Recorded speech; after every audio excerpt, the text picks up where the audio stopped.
Good evening, everybody. Welcome to the Montgomery County, Maryland Department of Transportation Consolidated Transportation Program presentation. Happy Infrastructure Week to all who celebrate. We have with us tonight the Maryland Department of Transportation, Secretary Slater, and all of his business unit heads. Then we will hear from our county officials as they ask the department questions, followed by our municipal officials, and then we will get to our state legislative delegations going in reverse order. Let me offer an opportunity to the Senate Delegation Chair, Senator Kramer, for any opening remarks before we turn it over to the Secretary.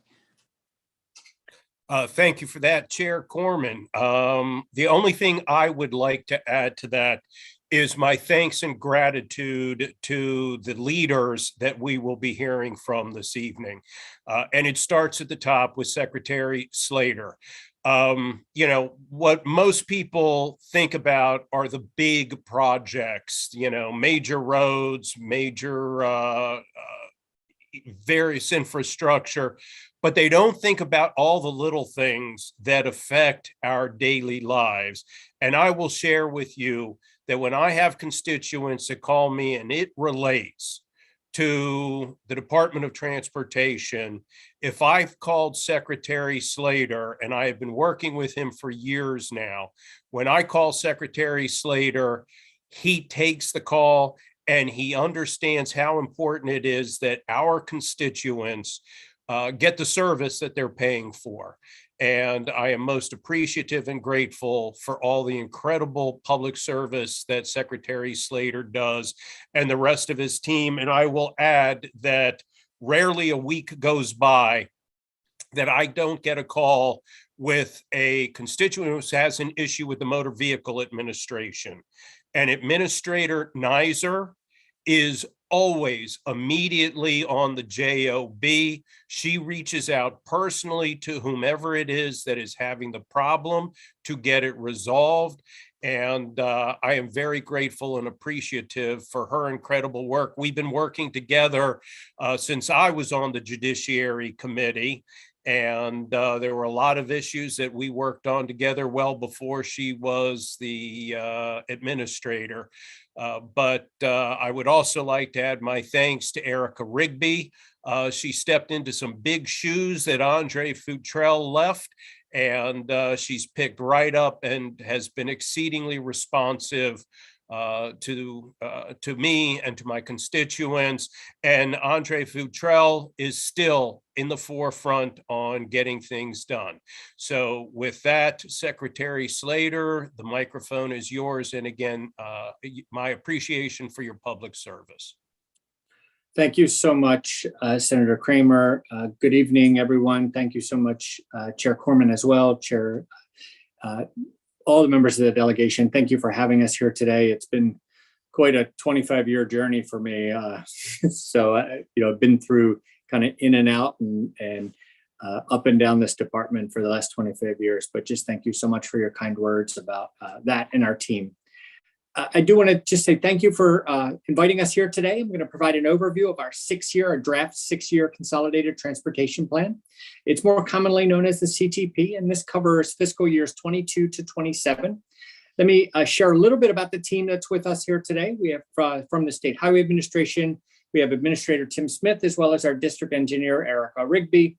From the Maryland Transportation Authority, we have Executive Director Jim Ports.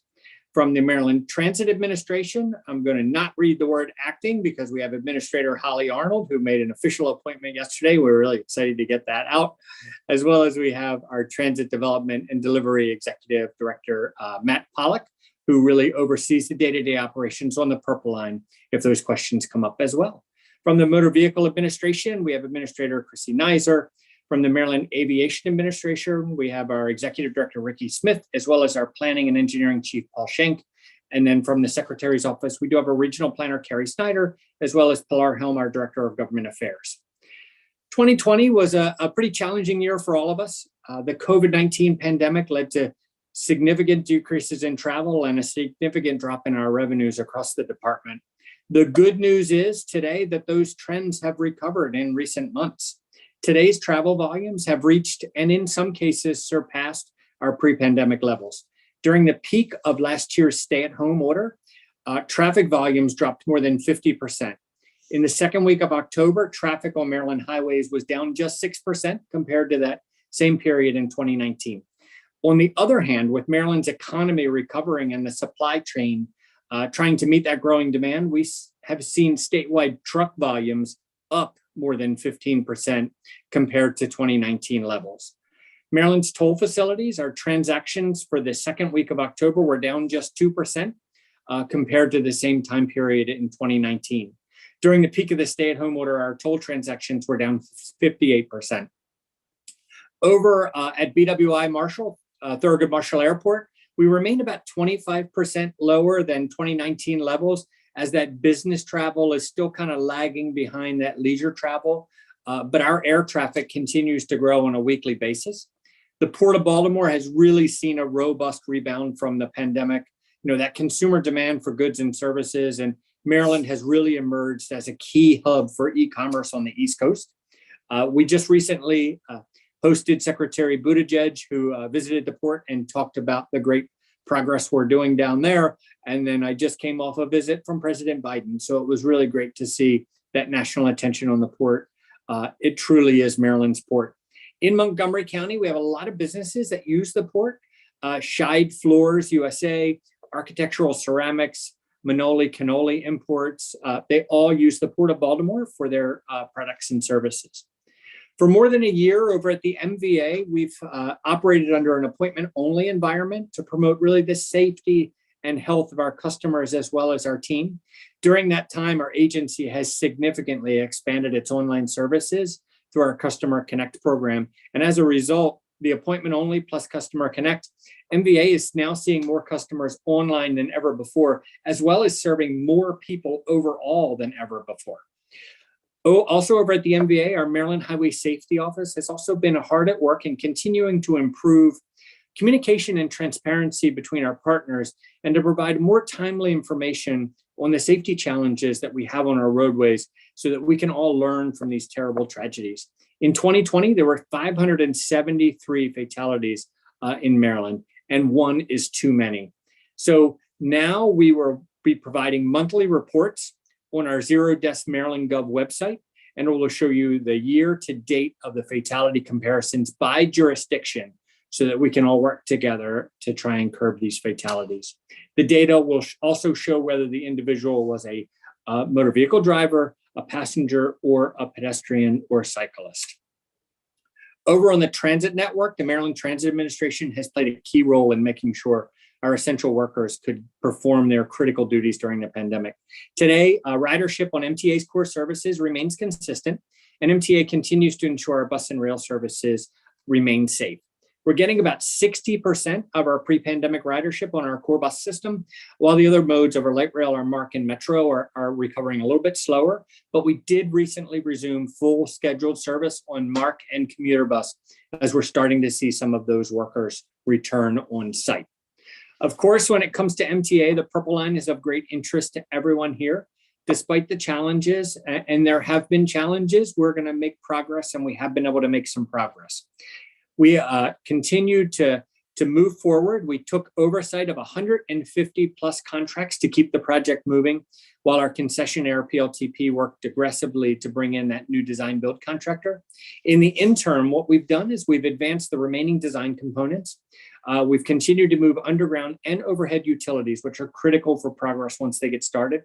We've advanced the production of the rail cars, including procuring additional rail cars so that we can make sure that we're at a high level of service when the Purple Line opens. And we've made a lot of progress on the construction of the Glen Ridge Operations and Maintenance Facility. That's a really critical component in being able to bring those rail cars over to be able to start testing the Purple Line. Lastly, we obtained all the final approvals on the stormwater management permits for the Purple Line. And I know that was a challenging piece over the last 2 years. Last Friday, the selection of a new design build contractor was announced. It's Maryland Transit Solutions. They're a joint venture between Dragados USA and OHL USA. We're still finalizing some costs on things like insurance, the light rail vehicles as part of the design build contract, but it does get us one step closer to delivering the Purple Line.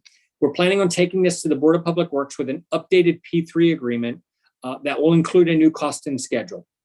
The cost and schedule for the design build contractor is really just kind of one component. The overall piece that we have to take back to the board is the design build contractor with the complete design and construction, Purple Line Transit operators to provide technical input on the design and construction in advance, and then PLTP for management and oversight, and as we work through operations and maintenance components. So we're finalizing all of those final pieces. Once we have all those pieces, we'll be able to answer those critical questions like cost and schedule that I know everyone is really, really interested in. But we'll be taking that back to the Board of Public Works in the coming weeks and months. It is fair to say that we will see some increases in cost on the Purple Line, as we're seeing on all of our big projects across the state. Timelines have increased, material costs are up.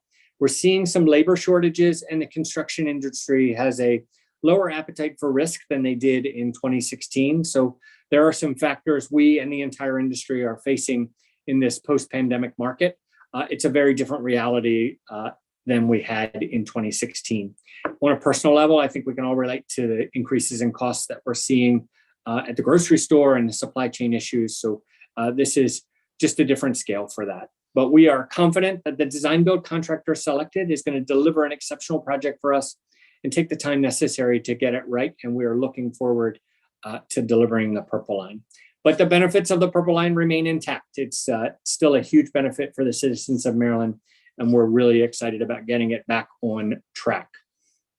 Switching over to the CTP itself, the details, I'm pleased to announce today that our draft 22 to 27 CTP is $16.4 billion. That's $1 billion more than the capital program that we had last year. The final 21 to 26 program was 15.2.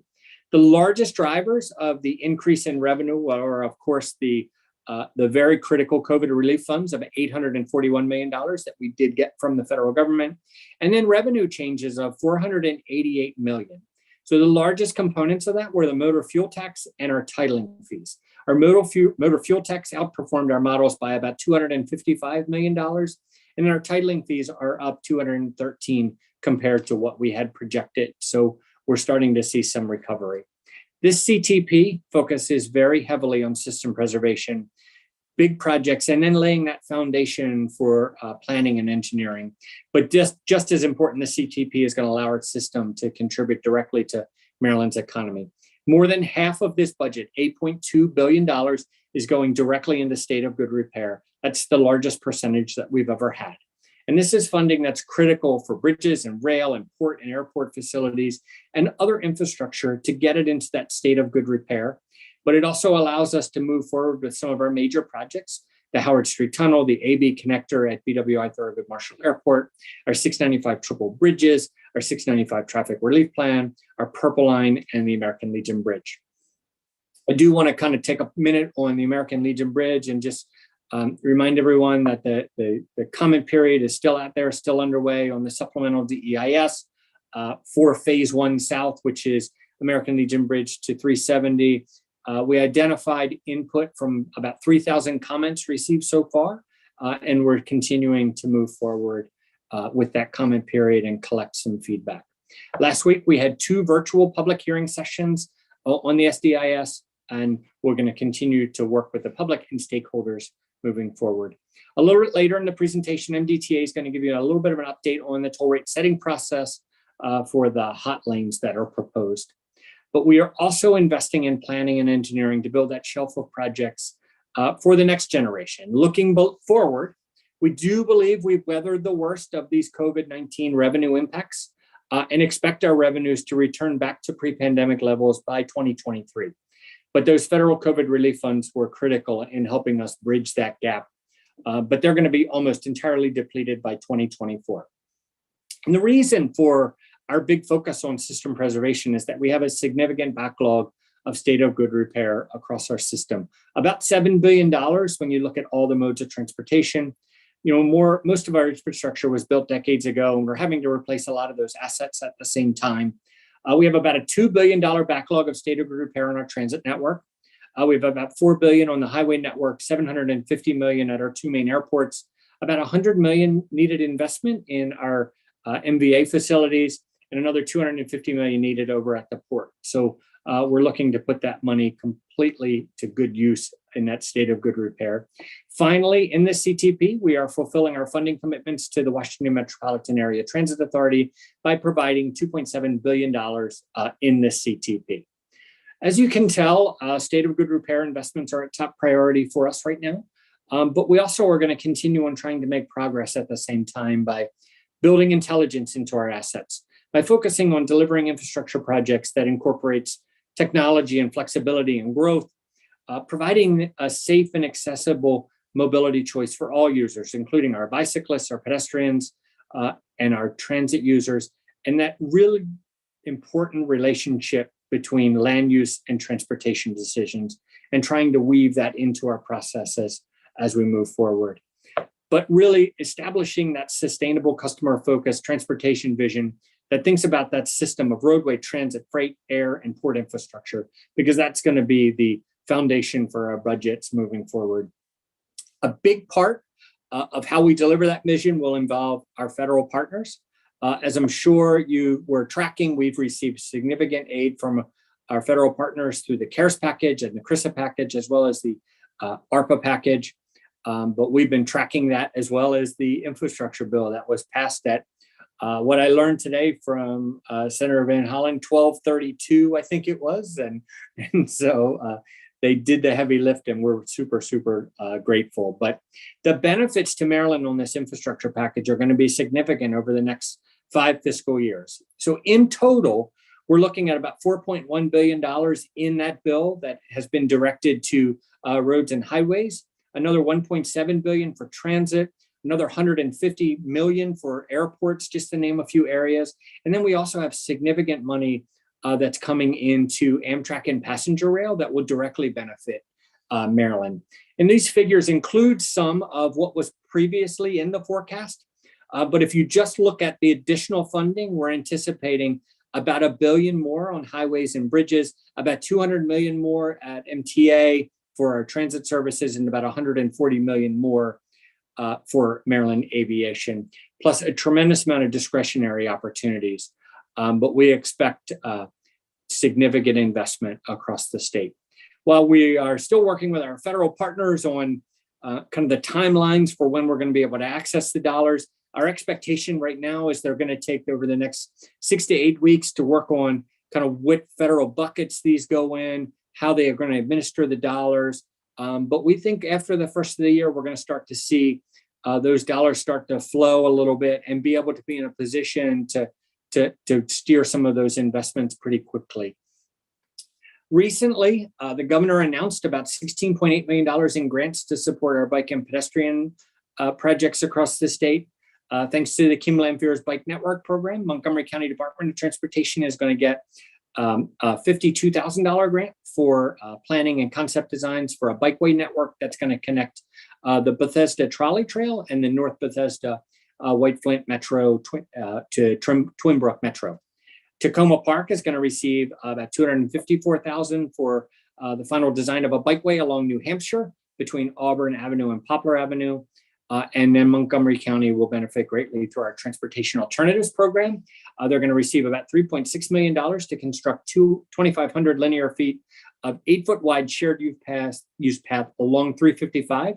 That's going to be from Snowden River Parkway to just north of Clarksburg Road and just south of Clarksburg Road to Stringtown.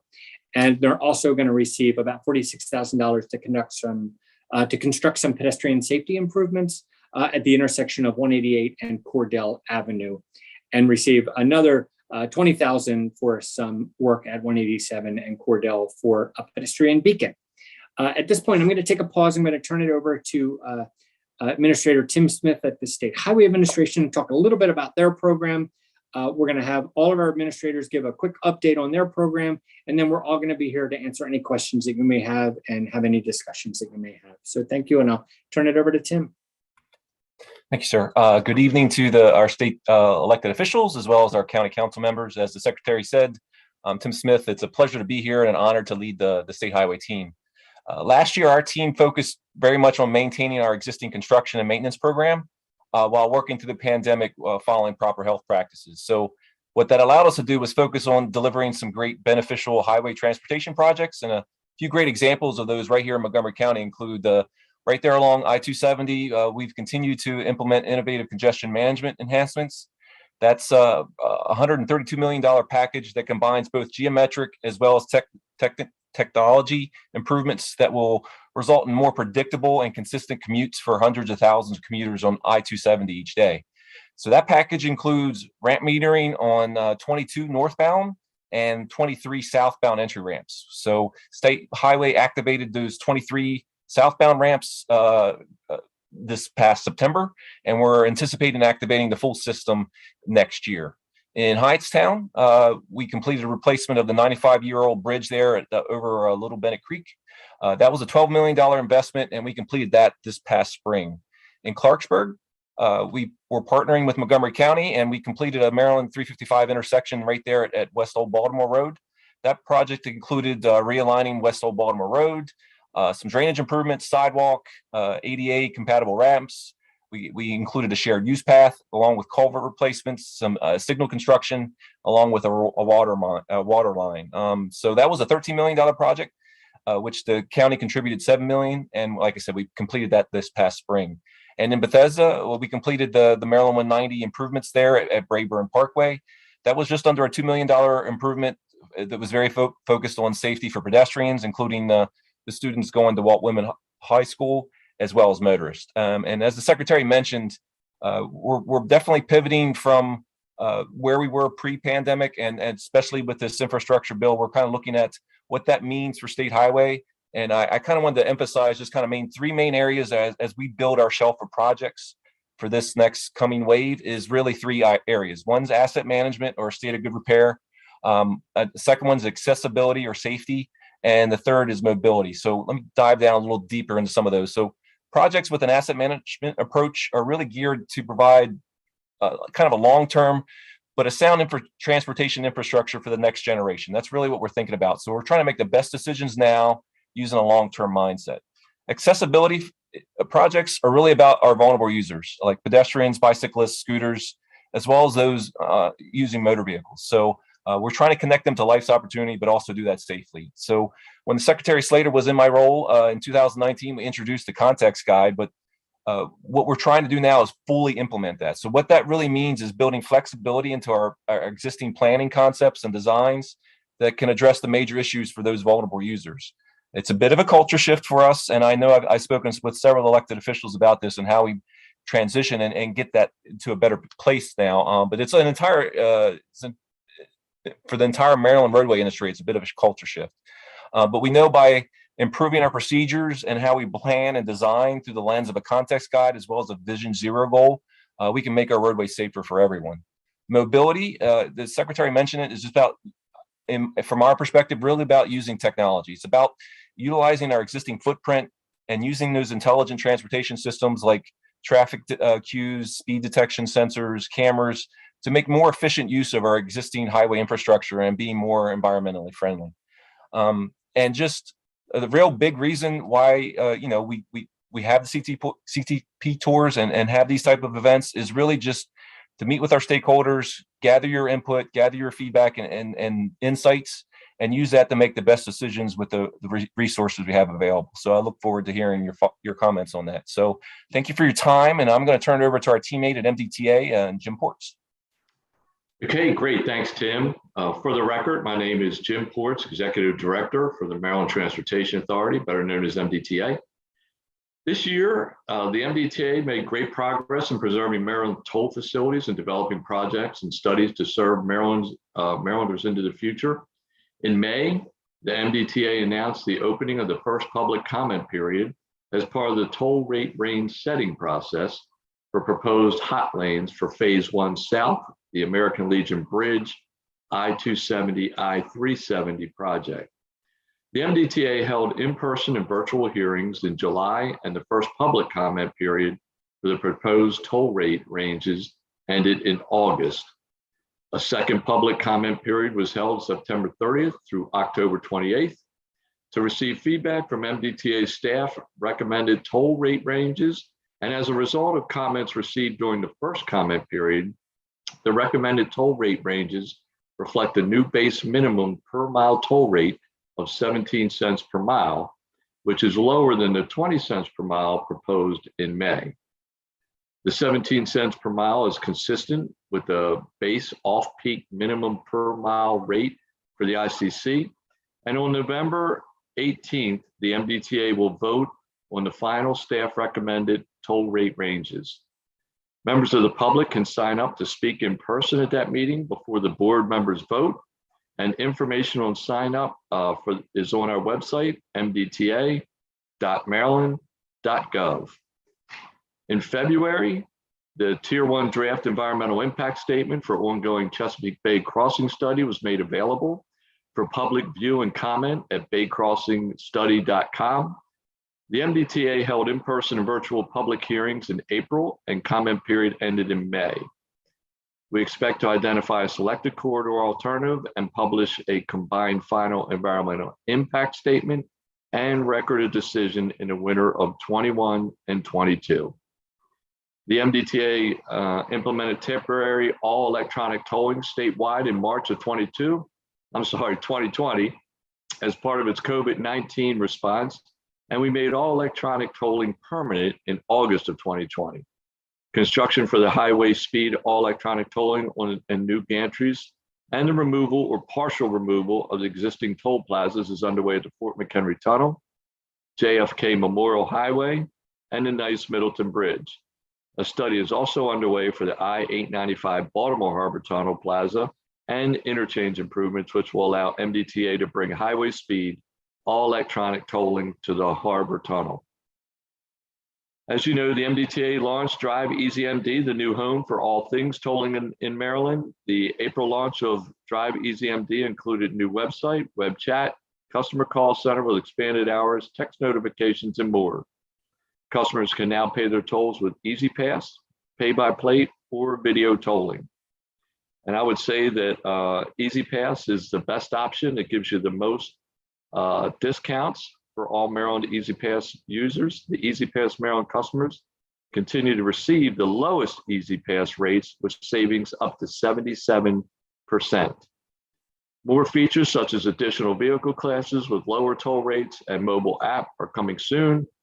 And lastly, major ongoing statewide projects also include the $1.1 billion I-95 Express Toll Lanes Northbound Extension Program to relieve congestion and improve travel along I-95 corridor northeast of Baltimore. Construction began in May on the major project to widen northbound I-95 between Maryland 43, which is White Marsh Boulevard, and Maryland 152 Mountain Road to make way for the extension to northbound express toll lanes. The extension is expected to open to traffic by 2024 to Maryland 152, and with the full extension to north of Maryland 24, open to traffic by 2027. With that, I thank you for your time, and I will now turn it over to official administrator Ali Arnold at the MTA. Thanks, Jim. And good evening, everyone. As he said, I am Holly Arnold, Administrator for MTA. And I'd like to thank Secretary Slater for sharing the great news on our Purple Line progress. And I'd like to thank all of you for your leadership and enthusiasm for transit-oriented development and economic development around future Purple Line stations across Montgomery County. Just a few weeks ago, Purple Line Executive Director Matt Pollock joined many of you at the groundbreaking for the Crescent at Chevy Chase, a new 111-unit property across the street from the future Purple Line Connecticut Avenue station. And this is just one of many planned development projects spurred by the Purple Line, and we're excited to join you for more. MTA is one of the largest multimodal transit systems in the U.S. We operate local bus and commuter bus network, as well as light rail, metro subway, MARC train service, a comprehensive mobility paratransit system, and support the locally operated transit systems across the state. Our goal is to provide safe, efficient, and reliable transit across Maryland with world-class customer service. The COVID-19 crisis really highlighted the critical role that transit plays in connecting the region's residents to employment, healthcare, education, and other essential services. And as Secretary Slater noted, I'm very happy to report that as of August 30th, all of our modes have resumed full scheduled service. MTA continues to focus and make a significant capital investments in our state of good repair projects to ensure that the transit system remains a safe and reliable option for the region. Federal funding from the CARES Act, CRISA, and ARPA programs have filled some of our operating funding gaps and allowed us to advance state of good repair needs. One example of this key state of good repair investment includes $54 million to overhaul 63 Mark III passenger coaches. And we're going to continue to prioritize funding for state of good repair projects across all our modes, with a particular focus on our older assets. We're also focused on investing in our facilities, including the $65 million Mark Riverside Heavy Maintenance Facility that's currently under construction in Baltimore. When it's finished, the state-of-the-art facility will enable MTA to enhance our locomotive and railcar maintenance capabilities and will help support major transit infrastructure investments along the entire Northeast corridor. We're also preparing for the future of transit. Recently, we published the agency's strategic plan for the next 5 years. It's titled Rebuilding Better, Committed to an Equitable Transit Future. And the plan will guide our recovery from the COVID-19 pandemic and identifies priorities to create a brighter future for transit by focusing on technology, communication, and collaboration, with equity as that central focus. And the commitments in the plan build upon the strong foundation and progress that MTA has established to improve the transit experience and system reliability for our riders, including continued recognition for the safest transit system in the US for the last 7 years, implementation of our Charm Pass mobile ticketing app, improving our bus reliability with dedicated bus lanes, and expansion of real-time information to Mark Train and commuter bus in the past year. The full plan is available on the MTA website for review. MTA is also undertaking our first 50-year statewide transit plan. We anticipate having the draft plan available for public comment by the end of this year. It builds upon existing regional and local plans across the state and is going to outline a 50-year vision for transit in Maryland to help define those needs across the state for future generations. We appreciate the county's support so far, and we look forward to continuing to work with Montgomery County and stakeholders across the state to develop this long-term vision and framework for that coordinated transit service in Maryland. And also here in Montgomery County, MTA is working on our Brunswick Line master plan to outline future service and infrastructure investments for that line. We anticipate having a draft ready for public comment in the next couple of months. And I'll close by noting the significant investment that MTA provides for transit in Montgomery County by providing $36 million in operating and capital grants to support the local transit operation, Montgomery County Ride On. In response to the COVID-19 pandemic, Montgomery County will also receive $93 million in federal relief funds to support transit operations and capital needs for the county. Thank you again, and I'll now turn it over to Chrissy Nizer at MDA. Thank you, Holly, and it's certainly a pleasure to be with you all this evening. At MDOT MBA, we remain focused on providing that premier customer service, both inside our branch offices as well as through our alternative services. As the Secretary mentioned, we do remain appointment only, but frankly, the appointment process has allowed us to serve our customers more efficiently and have that really great experience when they do come to see us. Our online and kiosk services are obviously a critical component of what we do now more than ever. I'll say that over the last 20 months, it really has allowed us to reevaluate how we provide service to customers, and we've made some significant changes and continue to do so. Several of those changes, I want to thank the legislators for helping us to enact because they required law changes, and just to make sure you're aware of some of these great things that have gone into effect. You used to only be able to renew your license or your ID card 6 months before that expiration date. Now you can do that up to a year. That's great for our military members, students who might be out of state, or people traveling. So that's a nice customer convenience we have. It used to be regardless of whether or not you had to come in to see us in between because you lost your license and maybe you moved and had to change your address. You still had to get your photo taken every other time, I should say, when you were renewing. Now, if you come in to visit us in between and we get that photo taken, that can be used for your next renewal. So that, again, is a nice convenience.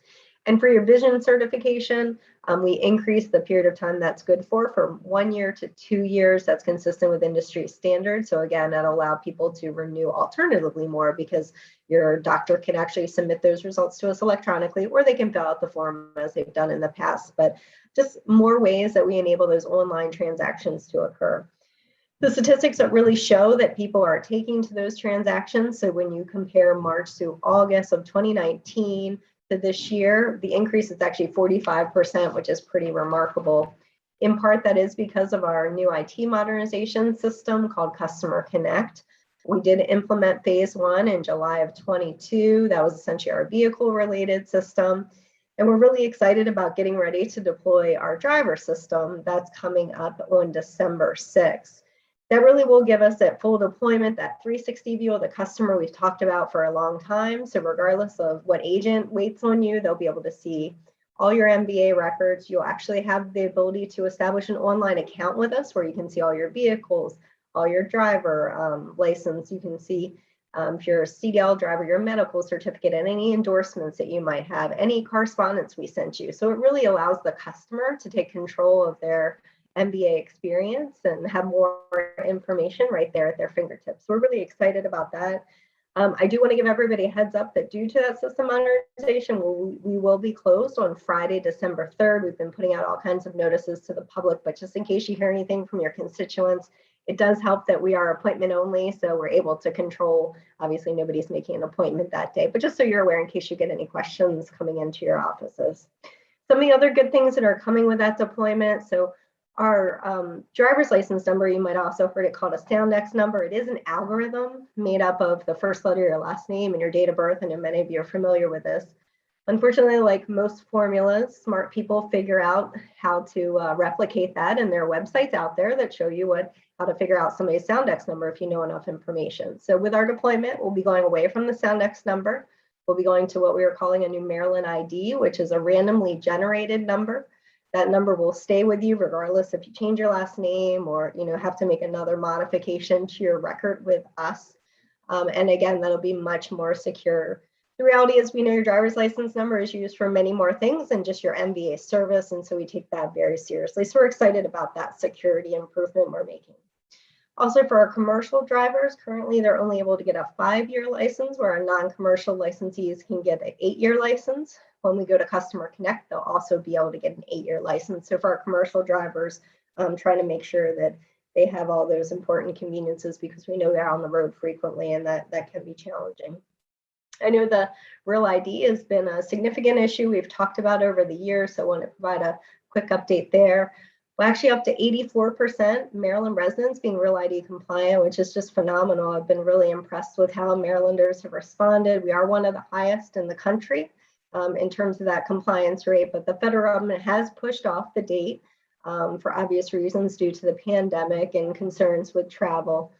So that new deadline is not until May of 2023. So for those Maryland residents who've not yet taken action, they have time to do so during their regular renewal period. So that should be a reassurance to them as well. As the Secretary indicated, even though travel on Maryland roads was significantly down last year, unfortunately, we still saw the highest number of fatalities since 2008.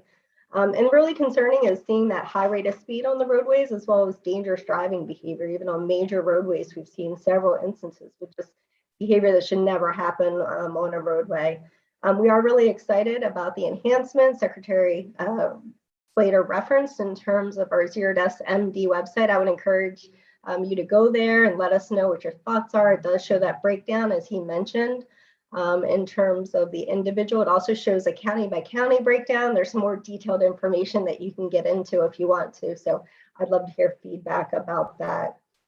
We were also happy that we're able to announce more than 247 for highway safety organizations and law enforcement agencies, specifically in Montgomery County, that'll help address highway safety, as well as our Highway Safety Office continues to push the new campaign called Be the Driver. Maybe you've seen some of the images there, but it really focuses on each and every one of us having that responsibility while we're behind the wheel, and the idea that, it's all about all of us coming together in order to really reach that role or that number of 0 fatalities, which I know is all of our goal.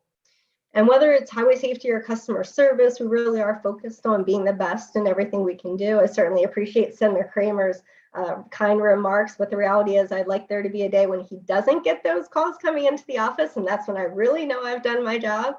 But certainly we want to take care of everybody as best as we can, but it's really about our employees. It's not about me, really about them. Sorry about that, dogs in the background. But they've really done a phenomenal job during the pandemic. They've been out there on the front lines, and I just always like to take the opportunity to thank them for the great role they've played. So thank you for your time. And now I'm going to turn it over to Ricky Smith of the Maryland Aviation Administration.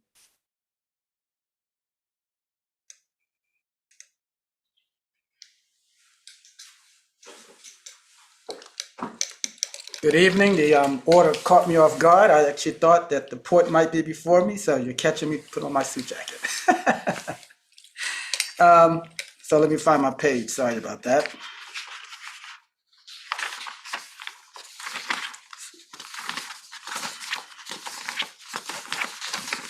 Trust me, I will get to my page in a second.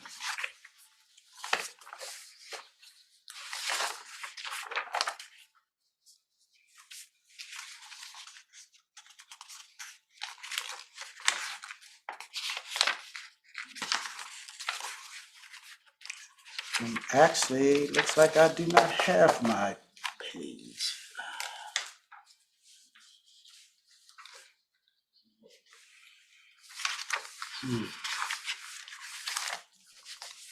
So, Mr. Secretary, would it make sense to go on to the port or Yes, the next yes. vote and let the administrator find his papers? Actually, I can give a little bit of an update on the airport. And Here I Ricky am, can Greg. jump I'm in. ready. I'm ready now. Oh, okay. Okay. All right. Go ahead. And first of all, thanks a lot, Christy, for your unexpected lead-in. And thank you all for having time this evening. Apologize for the delay. And so throughout the pandemic, we have collaborated with state and federal leaders, public health officials, and our partners to ensure safe, healthy airports for our customers and employees at BWI, Thurgood Marshall Airport, and Martin State Airport. Our airport communities remain focused on providing healthy and safe travel. The strong recovery that we have experienced reflects the confidence that our customers feel with the safe, comfortable travel services they receive. In fact, the recovery at BWI Marshall Airport leads the region with growing passenger traffic and new airline service. I am particularly proud of the work from our employees during the pandemic and the fact that BWI Marshall was named the top North American airport in its size category in the 2020 Airport Service Quality Awards. The ASQ program recognizes global airports for delivery of best customer service as measured by passengers. To receive this honor during the pandemic, the most challenging time in our history, was a remarkable achievement. Throughout the pandemic, we continue to innovate and provide new services and amenities for our passengers.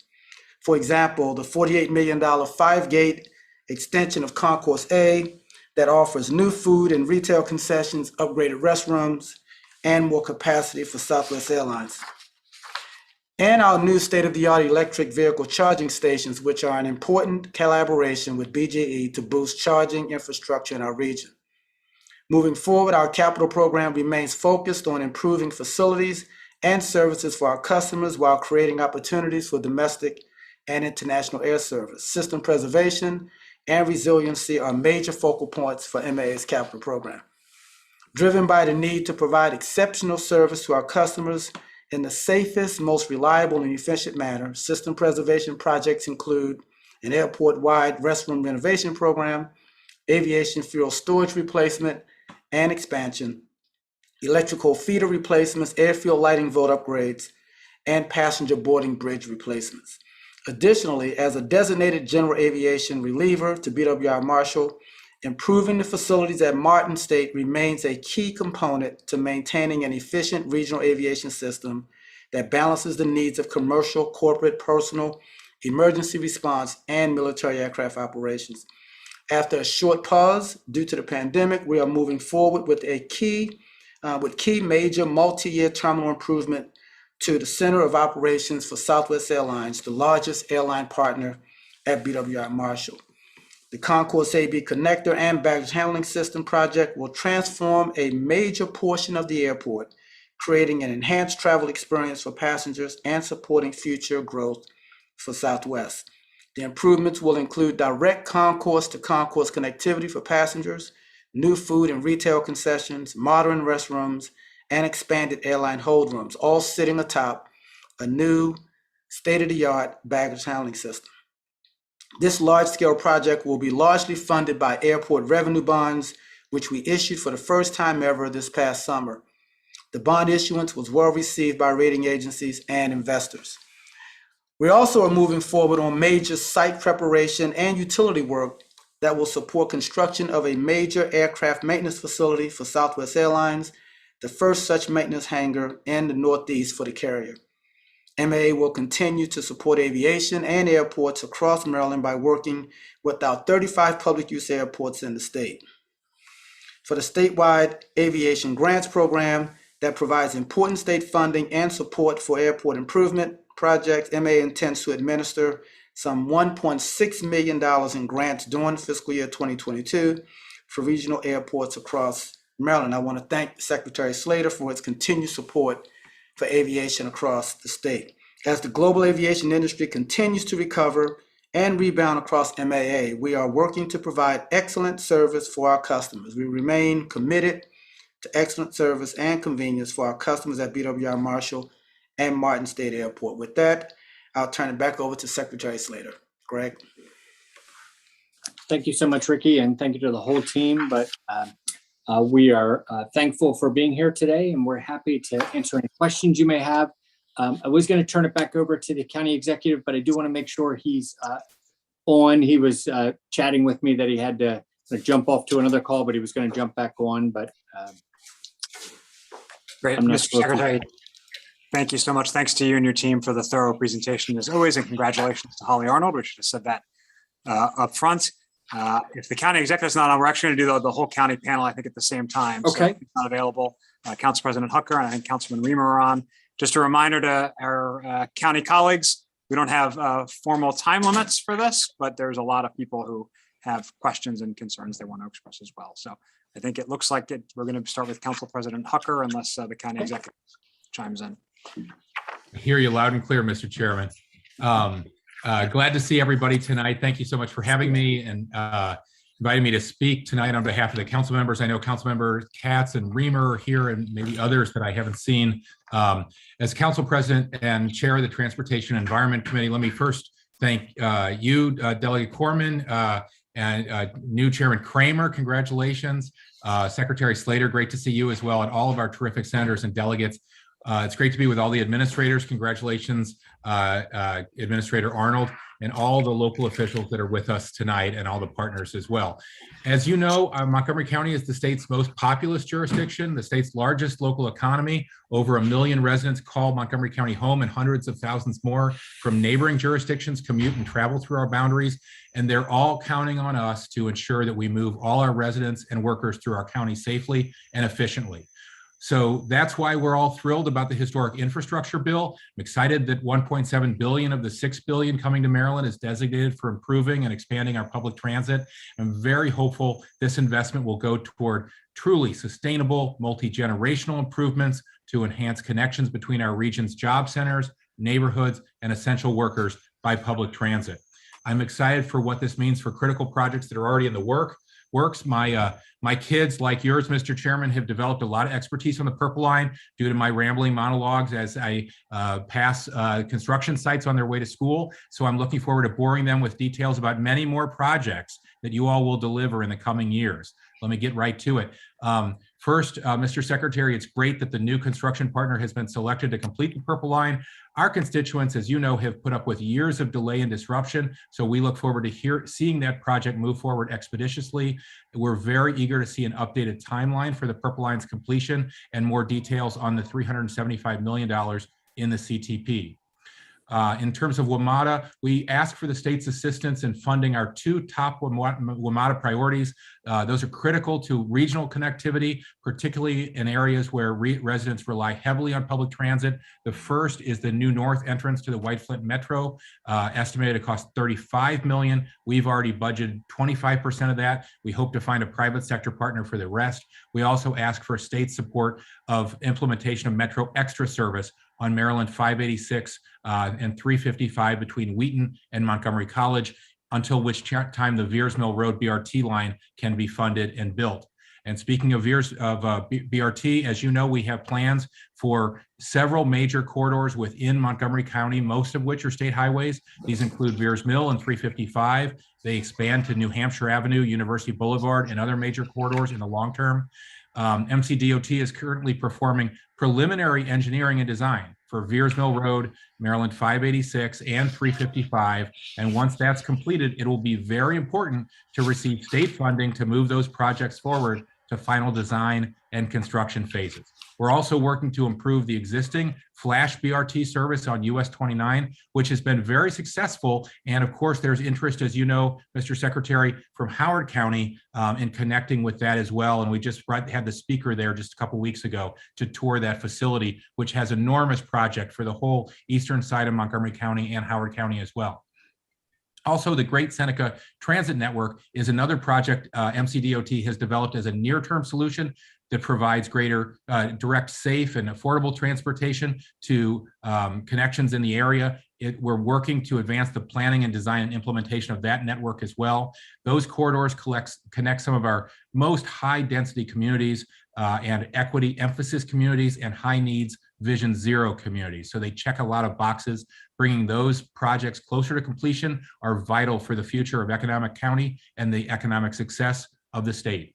The construction of the CCT is the most effective tool to unlock 6.4 million square feet of commercial development in the Great Seneca Science Corridor, arguably the most important economic development opportunity in the whole state of Maryland. We have to do everything we can to advance that. And as you mentioned earlier, Montgomery County is in the 4th year of our Vision Zero plan, with kids back in school, more cars on our roadways. Creating safe and walkable and bikeable streets is a top priority for all of us. So we ask that the state increase funding to address sidewalk gaps, crosswalk conditions, trail crossings, and many other issues in support of our Vision Zero action plan, with an emphasis on urban and suburban communities and transit access. Many of our highest need locations and our most dangerous pedestrian and cyclist areas are located on state highways. Nearly all our fatalities, as you know, Mr. Secretary, are on state highways, where many residents walk and bike and wait for the bus to get to school or work. And speaking of state highways, MDOT's engagement and support is critical to our highway priorities as well. We have spoken many times about the Forest Glen Montgomery Hills project. We really want that to be part of your legacy. I see you nodding vigorously, and we don't want to wait for that. We would also, that project will improve a major gateway into the Silver Spring Central Business District. It'll improve safety and accessibility within both of those communities, which have been awaiting a very, very long time for those necessary improvements. We would also ask you, and Senator King will nod at this one, to restart the design of the Maryland 119 Clopper Road improvements now that the Watkins Mill interchange is open, and Senator Kagan as well. Traffic patterns on 117 are changing very substantially. They require a lot of upgrades to address pedestrian and driver safety. This is a huge priority for Councilmember Katz as well. And I want to say, we ask that the SDEIS public comment period needs to really be extended to a full 120 days rather than ending this upcoming Monday. This is a very important, complicated document with long-lasting impacts. And so providing the right amount of public comment period is critical to building public support and confidence in the process. So thank you so much for your attention to our priorities. Thank you. Let me once again thank all our great representatives in Annapolis for continually fighting for the needs of Montgomery County residents. I know how hard you work and how hard your jobs are. We don't know if we'll ever be in a federal funding environment like this again in our lifetimes. Our kids and our grandkids will be asking us, what did you do in 2021 and 22 to make sure that we have the transportation environment that we deserve? And everyone's counting on us to come through. Mr. Secretary, we're grateful for your partnership and looking forward to your hard work in the future for Montgomery County. Thank you. Thank you so much. Let me just kind of make a couple of quick comments. As always, you hit us with a lot. You have a lot of detail because I know you're super engaged in transportation. I think we have a lot of shared priorities and a lot of shared vision for addressing these issues. Just a couple of quick points I'll make, and happy to kind of follow up as well. One is I did talk to SHA Administrator Smith last couple of weeks and looking at opportunities to increase some of our sidewalk funding, and he and I both agree on that. And I think we want to really make some stronger investments on that, as well as some of our really trying to fill in some of the gaps on our pedestrian network where we really don't have appropriate facilities. At the same time, we're trying to find opportunities to really slow traffic down in a lot of these areas. We really need to address kind of both of that and provide a really safe environment for our pedestrians and our bicyclists, especially in these urban areas, but also really significantly in some of these suburban areas where the traffic tends to be a little bit higher speed. So we'll continue to work with you on that, addressing those issues. But we have a shared vision on a need for additional investment there. And I think there could be some opportunities. I love Montgomery Hills. So, that one is one we talk about a lot. And we're going to continue to keep kind of pushing on that one a little bit. Utilities is kind of the next step, but, ultimately we got to get the construction done. And that's when we're going to see the real investment. But finally, I'll say that with construction going to crank back up in the spring, I'm always up for influencing the next generation into a good construction site. If you want to bring the kids down to the purple line. Right. I'll take you up on that. Thank you. Thank you. And to the port. Absolutely. Great. I think we can now shift over to the county executive who was able to rejoin us. Mr. County Executive. Just make sure you unmute.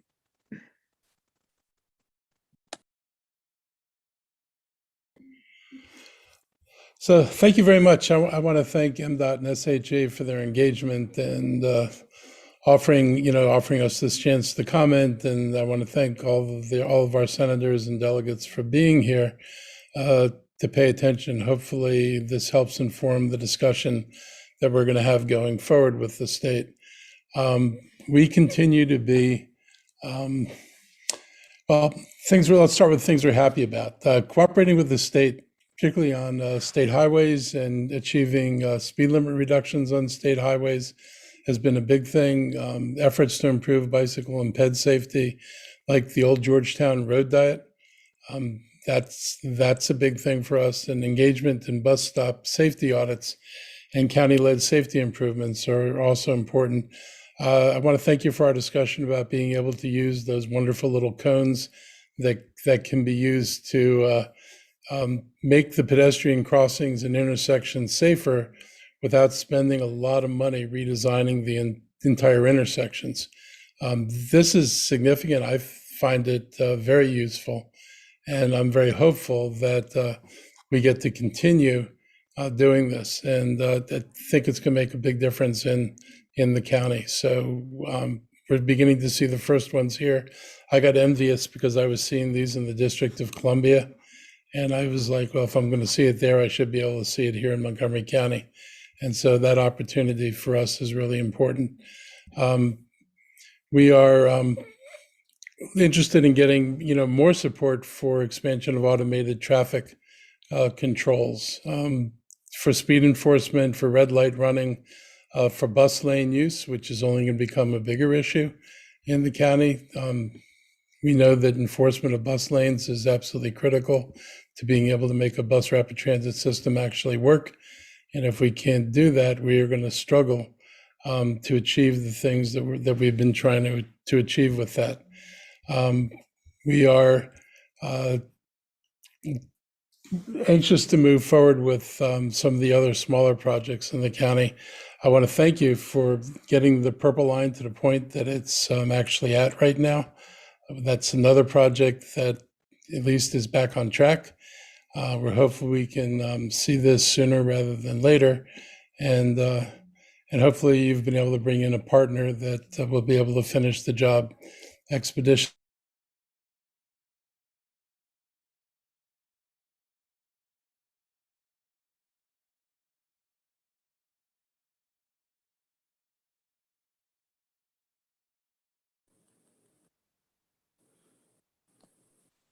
Did we lose the county executive or is that me?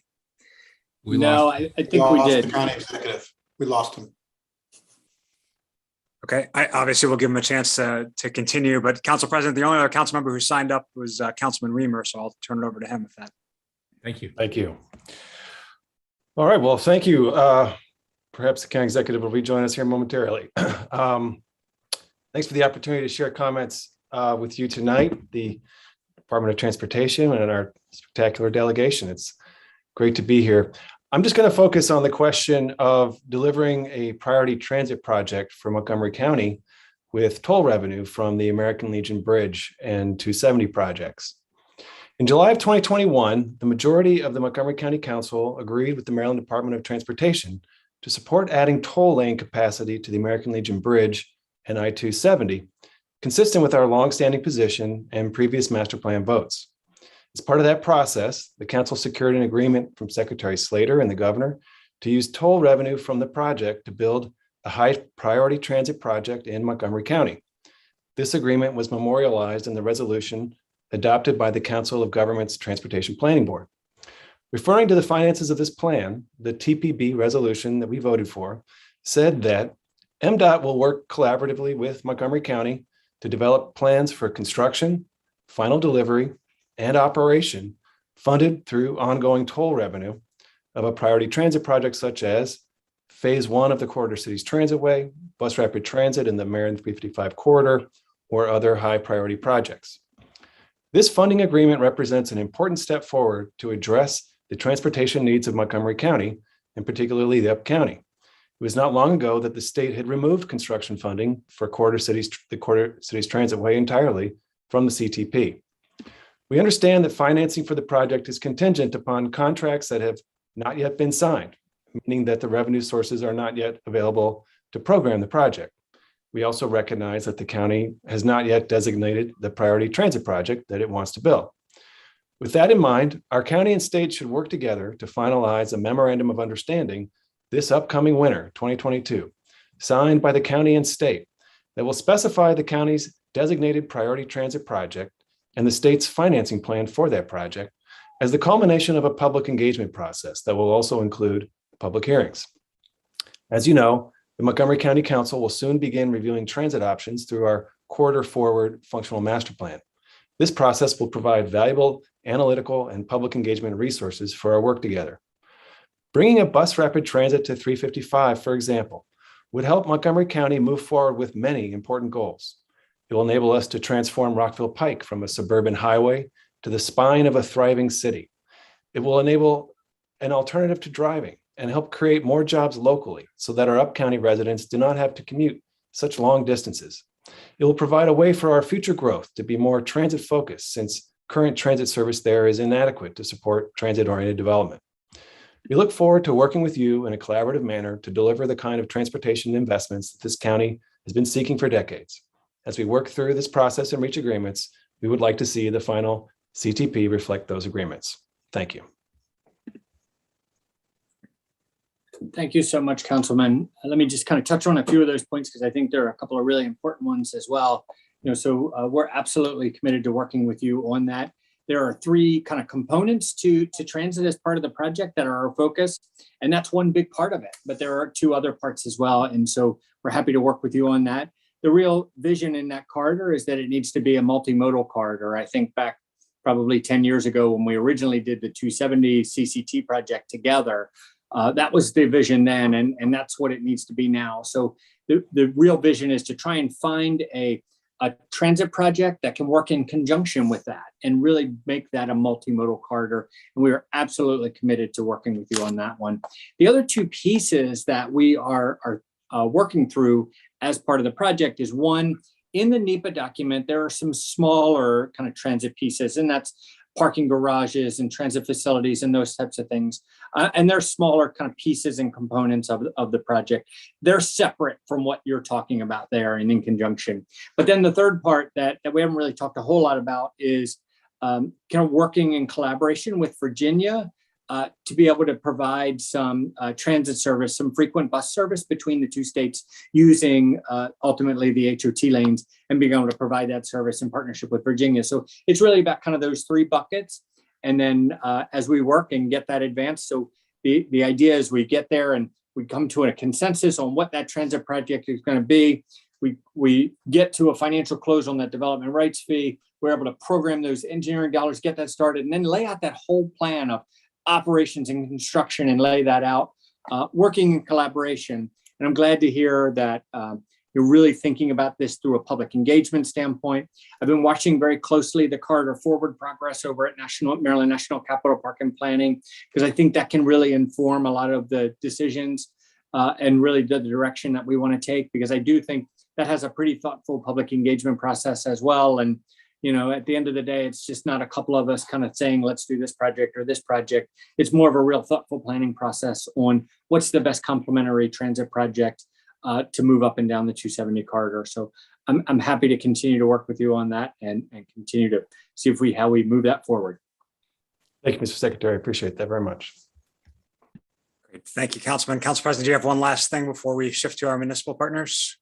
Very quickly, Mr. Secretary. Thank you, Mr. Chairman. Very quickly, Mr. Secretary, since you asked for questions, I'd like you to just to comment on how committed are you to use, now that we have a new Purple Line general contractor, how committed are you to use local and MDE contractors on the new contract? I wrote to Kevin Quinn about this in previous years, about the compliance requirements. We went back and forth about how you were doing. I continue to hear a lot of concerns from local contractors that they've been shut out of the project and that you're using an out-of-state firm now for your MBE solicitation. So I just would love to give you the opportunity to sort of respond to that, because I think it's going to be an ongoing concern, particularly given Montgomery and Prince George's County's composition. Yeah, I'm 100% committed to that. And in fact, the company that we've selected has come in and really laid out kind of local participation, as well as a lot of the MBEs and DBEs. I can follow up with you and give you kind of percentages on kind of the ones that were there before and the ones that are still there. You know, so we took over direct management of about 150 contracts. We didn't have the resources to be able to use them all. So that may have been part of the issue, is maybe just all of them weren't active. But our local contractors, our MBEs, our DBEs, and our small businesses are an absolutely critical part of our success for this project, as well as the entire industry for Maryland. So I'm 100% committed to advocating for them as part of this project and keeping them as part of this project. Would you be, thank you, that's really helpful. I'd like to rebuild confidence in this among a lot of our local contractors. If you might be willing to, you know, put us in touch, and we could bring in some of our local companies and associations that represent, you know, MBEC and the Maryland Washington Minority Contractors Associations, others, get them to the table and give them an opportunity to talk to your contractors now and plug into the whole project, because I think everybody has something to contribute.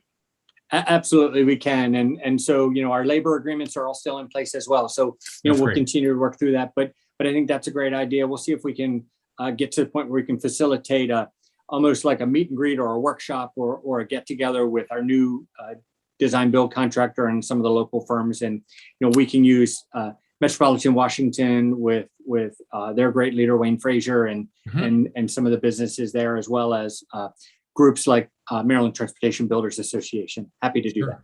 Great. Appreciate that very much. Thank you. Thank you, Mr. Chairman. Great. Thank you to our county partners. We'll now turn to our municipal friends, starting with Mayor Newton on behalf of the City of Rockville.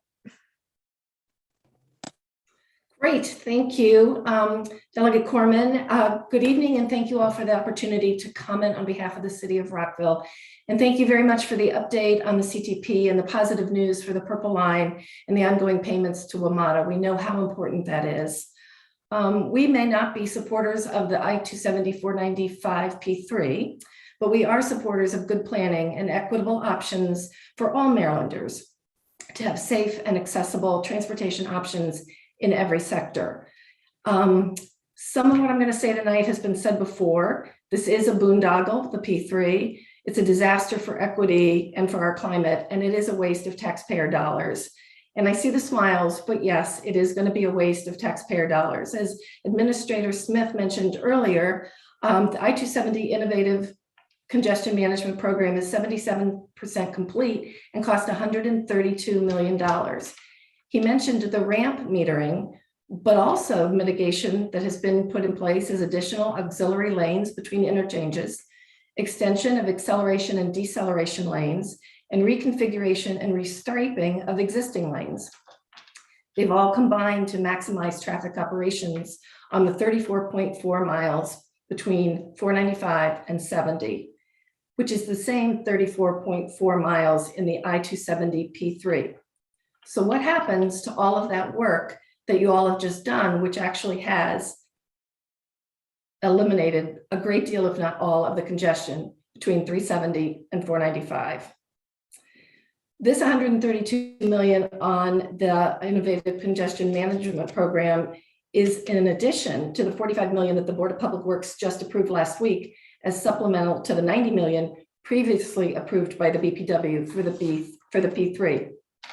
The City of Rockville has asked the state about monitoring data. Are the new mitigations on 270 working? And we've yet to receive a response. So that will be my first question for this evening. Are the mitigations that were put in place on I-270 as part of the $132 million I-270 Innovative Congestion Management Project to help improve safety, reduce congestion, and save drivers up to 30 minutes on their morning commute working? You can hold that question if you'd like. The SDEIS notes that there will be extensive and irreversible impacts to over 500 acres of tree canopy. Just finishing up in Glasgow tomorrow is the COP26 climate conference. Experts have said that protecting forests must be part of our steps to protecting our climate. The idea being that limiting deforestation as one step will slow global warming. So the second question from the city would be, how does the SDIS information that the P3 will devalue over 500 acres of trees, plus add untold vehicles and carbon pollution, help our climate and help the health of people in our communities? My last question is about the amount of property required under the preferred alternative. Of the total 115.9 acres of property required, the Rockville Analysis Area Community would experience the largest proportion, 38% of those impacts. 114 impacted parcels, 40.1 of which will be permanently impacted, and 3.8 will have temporary impacts. The Potomac Analysis Area Community would experience the second largest proportion at 21.7, and the City of Gaithersburg Analysis Area Community would experience the smallest proportion of property impacts at 4.1%. According to Table 4-14 of the property types in the summary right-of-way acquisitions and impacts from the preferred alternative, there are 389 residential properties that will be impacted and 112 businesses or other properties that will be impacted. Julius West Middle School is set to lose 1.8 acres. The Montgomery County Detention Center site is set to lose 3.7 acres. And the Rockville Senior Center is set to lose over an acre. Please be reminded that in the city of Rockville, we have thousands of homes that back up to I-270, some within 10 feet or less of the wall. Residents aren't called out individually in the SDIS, so we don't know exactly which ones or how severely. According to the SDEIS, and I quote, properties immediately adjacent to the improved highway may experience an increase in noise impacts as travel lanes are moved closer to properties. However, the increased noise experienced by properties set back from the highway would be negligible, end quote. Our home is about 3/4 of a mile from I-270, as are 3 of my colleagues on the council. The noise increase is exponential, and it is because, in part, the racing of the cars and the mufflers, which I know hopefully the General Assembly will be dealing with 2 of those issues in the upcoming session. But I can tell you, when we leave our windows open at night, you feel like you're living on the highway. So my final question is a 3-parter, and I hated 3-parters in college. Why the rush to close the comment period on the SDEIS when so much more is known now than just 6 months ago as to impacts? And so little time is allowed to give a thorough review and response. We are asking you once again to please extend the time. Is a toll road still the best alternative now that you've successfully fixed the problem from 370 to 495? And what will the total out-of-pocket toll charges be? Earlier tonight, we heard a floor of 19 cents a mile. That's almost $7 one way. Thank you for your time this evening, and I look forward to future dialogue and continuing the partnership with all of you. Thank you. Thank you so much, Mayor Newton. I too look forward to always a continued dialogue, and I always look forward to seeing you. I'm happy to always continue to work with you. Let me kind of touch on a few and just kind of see, maybe Tim can add a little bit on the operations piece. So, you know, transportation systems and management and operations strategies that we've put out on 270 are absolutely working. They've been an effective strategy. They've been able to manage the traffic as they can in those kind of areas. I think what we're trying to monitor really is how we find that right balance between the interstate system and the local system. So as those manage, as the traffic will grow, I think that the idea for that solution was really more about kind of managing the traffic today, not kind of 10 years, 20 years from now. So I think we're just trying to manage the balance between those. What the last thing we want to do is kind of make sure we fix all the traffic on 270, but then the local roads are clogged. So we want to kind of find that balance in that system. But as we kind of move forward, on the comment period, we are working pretty closely with our federal partners on kind of where we can go and how we can do that and those types of things. So we should be able to kind of resolve that issue relatively quickly, but we're continuing to work with them. The challenge we have is just not a whole lot of new information in the supplemental DEIS. So a lot of it has been out there. So we're just trying to work closely with our federal partners on how we can best address that. When it comes to kind of the property side, I'd be happy to kind of sit down with you, our team. We put a lot of work into really outside of the supplemental DEIS on how we can minimize even further. And we've made significant progress to that. I think a great example of that, and I recognize it's not in Rockville, but using it as an example, because we're applying a lot of those practices up and down the corridor, is the Gibson Grove property, where we've been able to really minimize the impacts there. We did find some historic grave sites that were actually within the state right of way.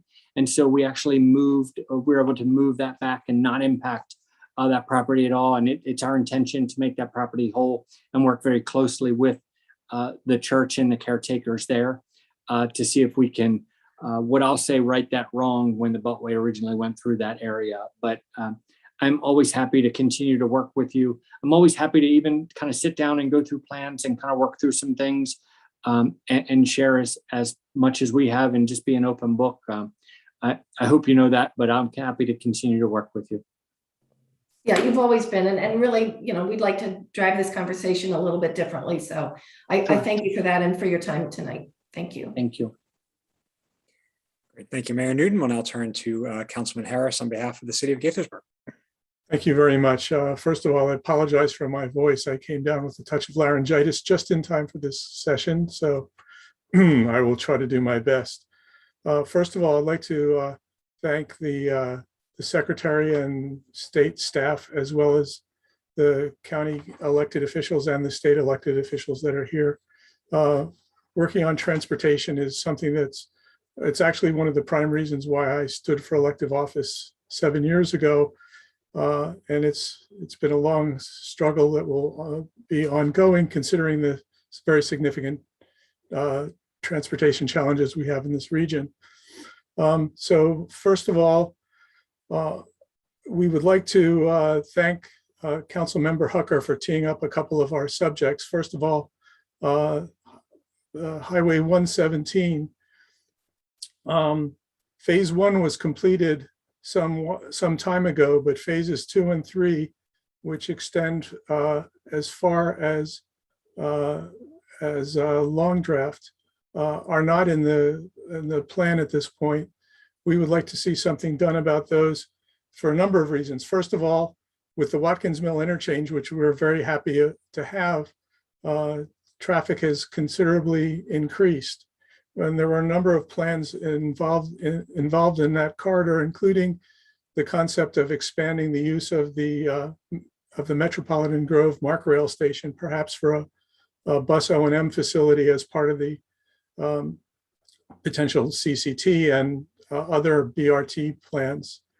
We're already, and given my personal proximity, and I take the road up Long Draft and across Clopper and up Watkins Mill, traffic making a left turn from 117 onto Watkins Mill is becoming very challenging. At the very least, I think a state highway could consider a different sort of signal at that intersection. Right now, there's no separate left turn signal. And with the volume of traffic in both directions, making a left turn is no small feat, and only a few cars at a time can get through on any light signal at this point. And it stacks up quite far down the road. In addition, aside from motor vehicle improvements on that section of road, bike ped improvements would be greatly appreciated. I have been riding my e-bike around town for the last 5 or 6 years now. And I'll tell you, the sidewalks around that section are more hilly and twisty and narrower than some of the mountain bike trails around the area. So I think ADA compliance is probably non-existent in that stretch. So improving the bicycle and pedestrian accesses in that area, and it's quite challenging to cross those intersections in general on foot or on a bicycle. So we would hope to see phases 2 and 3 back in the planning stage and see what can be done to make some improvements there. Now, speaking of the potential bus O&M facility at Metropolitan Grove, we have some concerns over the footprint of that plan, which would include taking some land from a city park facility nearby. We'd hope to be at the table with State Highway and the county to discuss whatever options might be for that facility and what can be done to mitigate any impact. We would like to see the CCT and BRT go forward. We would like to have a seat at that table as well. So far, some of those discussions have taken place without our involvement. We have been a good partner with the county, and some of the discussions of what the 355 BRT would look like coming through the Gaithersburg section. But as plans progress, we are ready, willing, and able and eager to be part of that discussion. And I'd like to touch on the 270 plan. As you're probably aware, we're pretty positive about the project. We would like to see more movement on the northern portion from 370 north to Frederick. I think it's very clear from the recent analysis that in the southern portion, traffic going south where it will connect to the expanded beltway that has been performed in Virginia gains greatly in terms of reducing travel time and reduced congestion in the morning rush hour. But coming north, when you come north and you get to 370 before any expansion has taken place, you don't really see a significant gain because you hit that bottleneck. So we would really like to see the northern portion, which is much more contained in Gaithersburg than the southern portion as well. So again, we would like to make sure we have a seat at the table to optimize the footprint of that and the performance of that from a Gaithersburg point of view. Finally, I'm going to go off script a touch. We sent a letter with most of these concerns, and I think you and many of the people viewing tonight have seen more details, but I'd like to point out that we've had many discussions, and I've talked to many of you folks directly about this mode or that mode and what's the best way to make transportation work better for the various citizens that we have. But I think the bottom line is there's not enough funding to go around to really make things work. I've had some discussions with some of members of the state delegation about the fact that gasoline tax revenue is diminishing as time goes by, as automobiles become more fuel efficient, and as electrification of vehicles becomes more prominent. So we need other sources of funding. I know we have a bit of a bonanza coming from the federal government in the next couple of years, but on an ongoing basis, we really need to rethink that. And I'd like to point out, for the benefit of the folks here who aren't aware of it, Northern Virginia has created a special funding mechanism that generates $300 million a year that is lockboxed and solely dedicated to improving transportation in the Northern Virginia region. I would love to see some sort of similar program in this region so that we can continue to move forward on a lot of these plans. I mean, one of the reasons I brought that up is that somebody mentioned, several people, I guess, mentioned the Corridor Forward Plan, which has many really forward-looking projects in it. However, they're also really expensive projects. I would estimate somewhere between $5 and $10 billion, and probably more like on the high side of that estimate. We need to come up with a funding mechanism other than hoping that Uncle Sam writes a $10 billion check to us. So hopefully we can get some of this going through some innovative funding, and you folks in the state delegation hopefully can give that some thought. And if you have any questions about how it works in Northern Virginia, I'd be happy to give you the Cliff Notes, or you could look at the Northern Virginia Transportation Authority's website for all the details. So I'll get off my soapbox. Thank you. Thank you so much, Councilmember Harris. Let me just get one point of clarification. I missed the intersection that you were referring to at Clopper with that could have a relook at a signal with the left turn issue. At Watkins Mill. Watkins Mill, okay. Just a couple of points where absolutely I'll talk to the team about making sure you have a seat at the table on a lot of those, as well as the Metropolitan Grove station there. On the e-bikes issue, I just will take a second and touch on that, because we've seen a huge growth in the use of e-bikes across the state in a lot of our areas. And it's not just the urbanized areas. So Holly's probably going to shock me, but we're working pretty hard on trying to figure out how to add e-bikes to the MARC train cars that we've added. So we've added some bike cars for MARC trains, but we're trying to find a way to be able to allow e-bikes on there. So we're seeing a lot of emergence of e-bikes. So somebody that can kind of get on one of those bikes and go in and get on the MARC train and have a nice safe trip. So, but thank you. And we're happy to continue to work with you. Thank you, Mr. Secretary. Thank you, Councilman Harris. The county executive was able to rejoin us, so we'll let him pick up where he left off, if that's all right. Yeah, I'm sorry about that. My computer decided to disconnect, and then I was only allowed to sign into a November 15th meeting.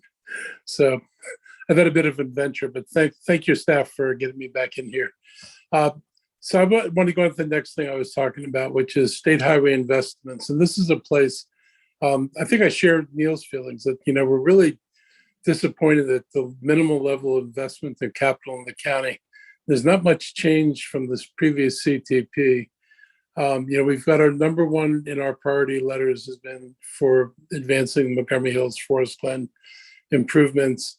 We've advocated for a state study on implementation to fully protect the pedestrian crossing.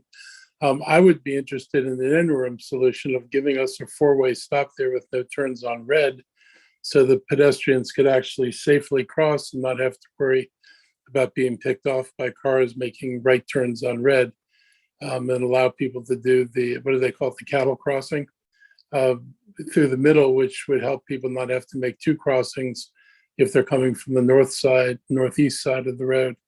We'd also like support for the improvements at 117 in Gaithersburg and get it restarted now that the Watkins Mill interchange is open. It makes sense maybe to have not done them before, but now that interchange is open, it's time to move forward for it. And we continue to look for improvements on 198 in Burtonsville. And I think you must know by now, there's a lot of consternation about some of the design elements of that project with the local businesses there. It didn't get us where we wanted to go in terms of community acceptance. So I hope we can do some more work on it. Like I said, I'm relieved that we're moving forward on the Purple Line. And I'm hoping that the new private partners are able to take especially close attention to the neighborhoods, both the commercial and the residential, because they've been really impacted now for far longer than anybody should be. And we should figure out how we do this as expeditiously as possible. We'd like to, and I'm sure you share this, is to get a greater oversight of WMATA and the safety of their facilities in WMATA. That is a real concern. This latest episode with the 7000 series rail cars, you and I have talked about it. We have to make sure that we get everything right on this car now. If there are issues, there's no reason to assume this is the only issue. And I know that, the teams are going to look at these vehicles really, really closely. And we'd like to work with you and WMATA on developing a transit fare equity program that can serve our residents better and serve as a platform throughout the region. All of us have people for whom transit is not a problem to afford, and all of us have people for whom transit takes a huge chunk out of their available incomes. And we think it's time to move forward with a more equitable approach. I've seen this in other countries where the fares are adjusted to the incomes of the people who live there and use the system. Some systems look at employers to pay for a larger share of the cost since it's basically ferrying their employees to work. So either way, we think we should be able to make progress on this. And we'd like to work with you on that. We think it obviously has implications beyond Montgomery County in terms of fare equity. We need more money to modernize our transportation infrastructure. And again, I'll agree with Neil.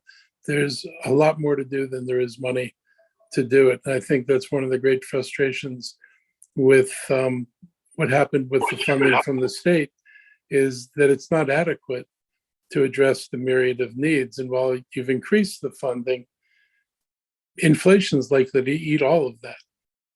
I mean, $1 billion more on a $16 billion budget or whatever, with the inflation you're experiencing, is probably a same services budget. I know if it was my budget and I had to build in these cost increases, it's pretty much same services, and that leaves a lot undone. So the county, we're making a major effort to broadly expand our life sciences. We know that, JLL, which has been working with Ramada, has identified, White Flint as a place that's a logical place to extend our life sciences industry. We're already getting people coming into White Flint and starting to build life science projects. So this is a place where, expanding that infrastructure is going to be really critical. And, I had a good conversation with the governor where I pointed out that, over 10 or 15 years with the 11 million square feet we can put there, we could do another Amazon-sized project. And we could do it with high-value companies that are going to bring a lot of attention, not just to Montgomery County, but to the state of Maryland. And we think it's a boost for everybody. It's a boost for the investment that's been made in NIH. And we'd like the state to start looking at this corridor in a way that recognizes the need for, real improvements there. The road system there, you knew when you did Amazon, the road system wasn't nearly adequate to support the development that Amazon would have brought. So I can just say that if we're successful, we're going to face that same hurdle in this corridor. So we could definitely use support for that. And lastly, just on the Opportunities Lane project, they're very limited opportunities. The studies kind of showed that some people benefit and other people not so much. I do hope that you can take a pause and ponder the possibility of asking the federal government for money. Between that and the state surplus, surpluses are not good things to build ongoing operational costs with. I wouldn't expand my services based on a surplus in 1 year, but surpluses are really good for investing in capital projects. And I know for years we've been told the state doesn't have any money. The state doesn't have any money, lower your expectations. But we've arrived at a point when the state has money, more so than in a long time. And you've got a federal government that is prioritizing these projects. We know that the president referenced improving a bridge between Kentucky and Ohio near Cincinnati as the type of project to be funded. We think American Legion Bridge, like the Woodrow Wilson Bridge before it, should be a candidate for a decent chunk of federal money. And even if it doesn't get you out of needing tolls to some extent, it would certainly reduce the impact of those tolls on Maryland residents. And I'm not just talking about county residents, but it's the residents who are coming down from Frederick and beyond. So I would hope that the state would look at this now that it's real, it's not vaporware, it's passed, the money is going to be there. So please consider taking advantage of it and using it. And finally, I think we missed a great opportunity not to consider rail expansion in this corridor. There are so many people coming in from Western Maryland who are trying to get to downtown DC or to Northern Virginia or to places in our county. And being able to get that third track on there so we could run bidirectional service and make it actually function like a true rail system, I think would actually provide great relief for the folks who are on 270 today. So we encourage you to look at a wealth of projects and to take advantage of an administration that is interested in investment and know that you're going to have the support of this is going to be bipartisan. This is not a Democrat Republican thing. Infrastructure improvements ought to cross party lines, and we would happily go to down to DC with the governor and advocate for more funds for projects in the state of Maryland. We all benefit from this, and I'll end there. But again, thank you very much for all the work you've done, and again, thank my senators and delegates for everything you've done over the years to support Montgomery County. Thank you, Mr. County Executive. Just one thing I missed, the four-way stop with the Barnes Dance and the cattle crossing. Which location was that? I'd do it at Georgia and Forest Glen because the reason we're building this tunnel is the great sense of peril that people experience there. And those right turns on red on the heavily used road are a problem. And if we could take them out until we build the tunnel, at least people would get a modicum of relief in the meantime. Absolutely. Let us take a look at that. Just a couple of quick points. The super talented Samantha next to me reminded me that when we did the IAPA on Watkins Mill, that intersection on 117 was kind of borderline in operation. So that's coming up a lot. I think that's something we really need to make sure that we take a look at hard. Montgomery Hills is something we're really kind of looking at hard as well. The utility section is kind of the next piece. We're trying to figure out kind of how you can flow utilities and then flow the construction kind of simultaneously. But I can assure you, and I can assure everyone on this call that not only is that one of my favorite projects, I think it's a great example of the kind of projects that we need to be doing across a lot of our arterials in this state. So we're looking at that one really hard.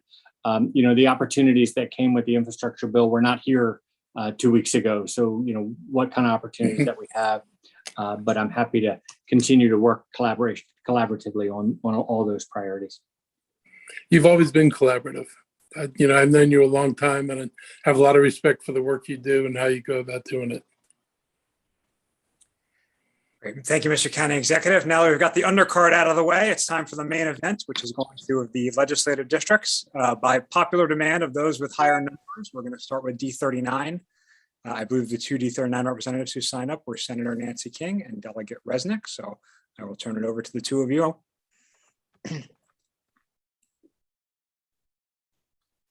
I would defer to my senator if she wants to go first. She might not be on, Krill. Oh, well, that saves some time. Sounds good. Well, thank you, Mr. Chairman.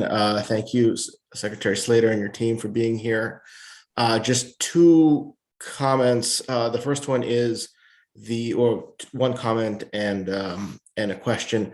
The comment refers to Cloppermill. I know it's been referenced many times here. I'm glad to see that we're talking about it again. I have made multiple inquiries to the Department of Transportation across multiple administrations to see improvements on Cloppermill. I would just emphasize that in addition to taking care of what was originally conceived of west of Long Draft, and now with the Watkins Mill interchange being in place, that we also look east of Long Draft, all the way to Great Seneca Highway. I know that it's complicated. I know that there are, we have a state park and we have Great Seneca Creek to deal with. But if we continue to expand west of Long Draft, there's going to continue to be a massive bottleneck. It drops down to one lane in each direction past Long Draft, and it's going to create an even worse bottleneck than it is now. And so we do have to look at that and figure out a solution that goes all the way to Great Seneca Highway, because otherwise I worry that all the improvements that you will do will go to naught. The second part that I have, and this is more of a question, deals with transit. As you are well aware, we have been talking about the CCT, and it has also been referenced here tonight multiple times for decades. And several years ago, the governor took the CCT completely off, not only defunded it, but took the CCT completely off the CTP plan. It is now back on there. I don't know if there's any funding in it this year. So my first question has to do with whether or not there's actually any funding.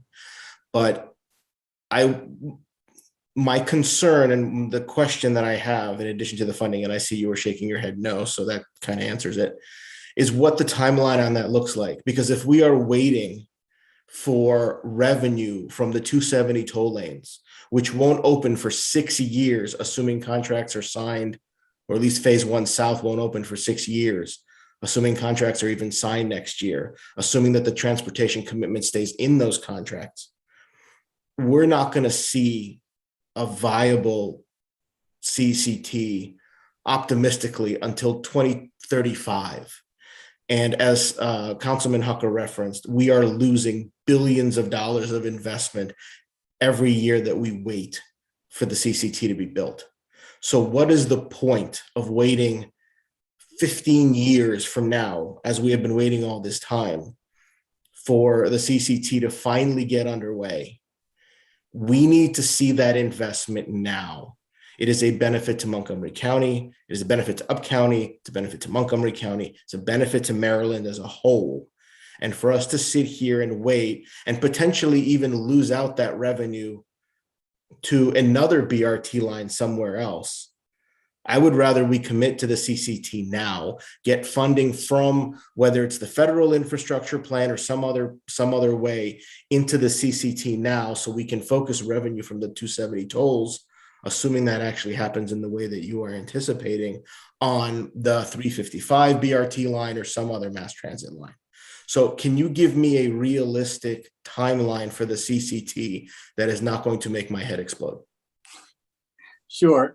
Thank you, Delegate, for your comments. Let me first kind of touch on Cloppermill. I know you've spoken to me many times about that. I remember shortly after I became secretary, I think it was one of the first conversations we had walking down the sidewalk in Annapolis. So we're going to kind of focus on that one and see if we can really get a better understanding of how we can really improve that section. Touching on the CCT, so I think the question would be that you really raise a really important question for us. And I don't necessarily disagree with you in terms of, I think there are some things that we could do now. There have been, as the CTT has kind of sat, now it's back in the program. There is no funding in it today, but I think there are some unknowns with the CCT or some questions with the CCT that we have to resolve. And I think there could be a good collaborative planning working group that there's no reason to wait for to kind of resolve those. And so there have been some suggestions on different alignments or different tweaks to the CCT, how it could combine with 355 and how there's connectivity there. But I think I'd love to be able to answer those questions kind of before diving in, because I think what we want to do is make sure that we're really investing in that, getting that solid planning and engineering shovel ready, so that when those opportunities like this infrastructure bill are out there, we're able to capitalize on them. But I don't see any reason why we couldn't collaboratively work on something like that now.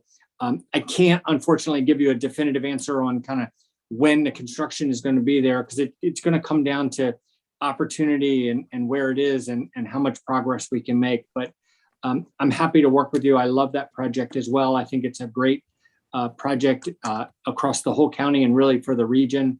And I think it's a really transformational project when you think about where it fits with the entire network on the BRT network. But I'm happy to continue to work with you on that. And I wish I could give you a better answer on we'll have funding on X date or this date. But I think there's just a lot of unknowns. I think it's really about creating opportunity for that right now and making sure that we have kind of pencils down on what that looks like. Thank you, Mr. Secretary. And I will say that is, with no disrespect, a very disappointing answer, because we have seen the same questions on alignment and all these other things that we have been discussing with the county and the state, even before the governor initially canceled the project off the CTP. The county came forward with new alignments before the governor canceled the project off the CTP. So the idea that we still haven't even resolved those issues gives me no hope that the Hogan administration has any commitment to the CCT. I know there's a lot of acronyms. I apologize. Senator Kagan, I apologize. So, I mean, I don't, at this point, what you're telling me is talk to the next governor. Is that fairly accurate? No, I think what I'm telling you is I think we need to really get together and actively resolve those issues once and for all. We got to the end of a planning process, and I think we had felt like we were comfortable with an alignment, and then there were some questions raised with portions of that alignment, and then the corridor forward plan came forward. I think we really need to nail down kind of that moving target and be able to lay out that plan moving forward. I think some of the pieces in the infrastructure bill that are really interesting that not a lot of people are talking about is some of the opportunities that come with infrastructure financing with something like TIFIA. I'm sorry, Senator Kagan, where you can finance things at a longer rate. So for instance, some of that infrastructure funding, low and no interest infrastructure funding, was previously like a 50-year type of a thing, but now you're looking at it at more of a life cycle, and you can kind of spread those out to up to 75 years. That makes some projects that may not have been affordable today, maybe affordable if you think about it from an infrastructure financing perspective, because you make that investment and it does unlock that economic opportunity. So, I think really, and I recognize it's probably not the answer that you want, but I do think we need to resolve those issues once and for all on the alignment. I don't know whether Holly had anything she wanted to add, but I think just resolving those issues, I think, is really important.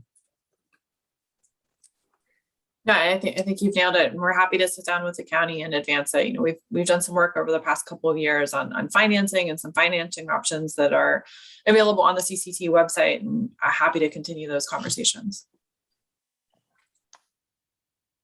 Great, thank you. Let me just offer a little budget perspective, which is, when the CTP comes down in January in final form, not seeing all zeros on the Quarter Cities Transitway page might be a sign of good faith that you guys are serious about moving the project, since everything you just described costs money. Why don't we move on to District 20, unless Senator King has arrived. I don't think she has. Delegate Charkoudian and the newly minted Vice Chair Moon. Thank you, Mr. Chair. Thanks everyone for being here. In District 20, we are the greater Silver Spring Tacoma Park area. So I am also speaking for Senator Will Smith and Delegate Janelle Wilkins, who couldn't make it tonight. But our perspectives are fairly aligned on what I'm about to say.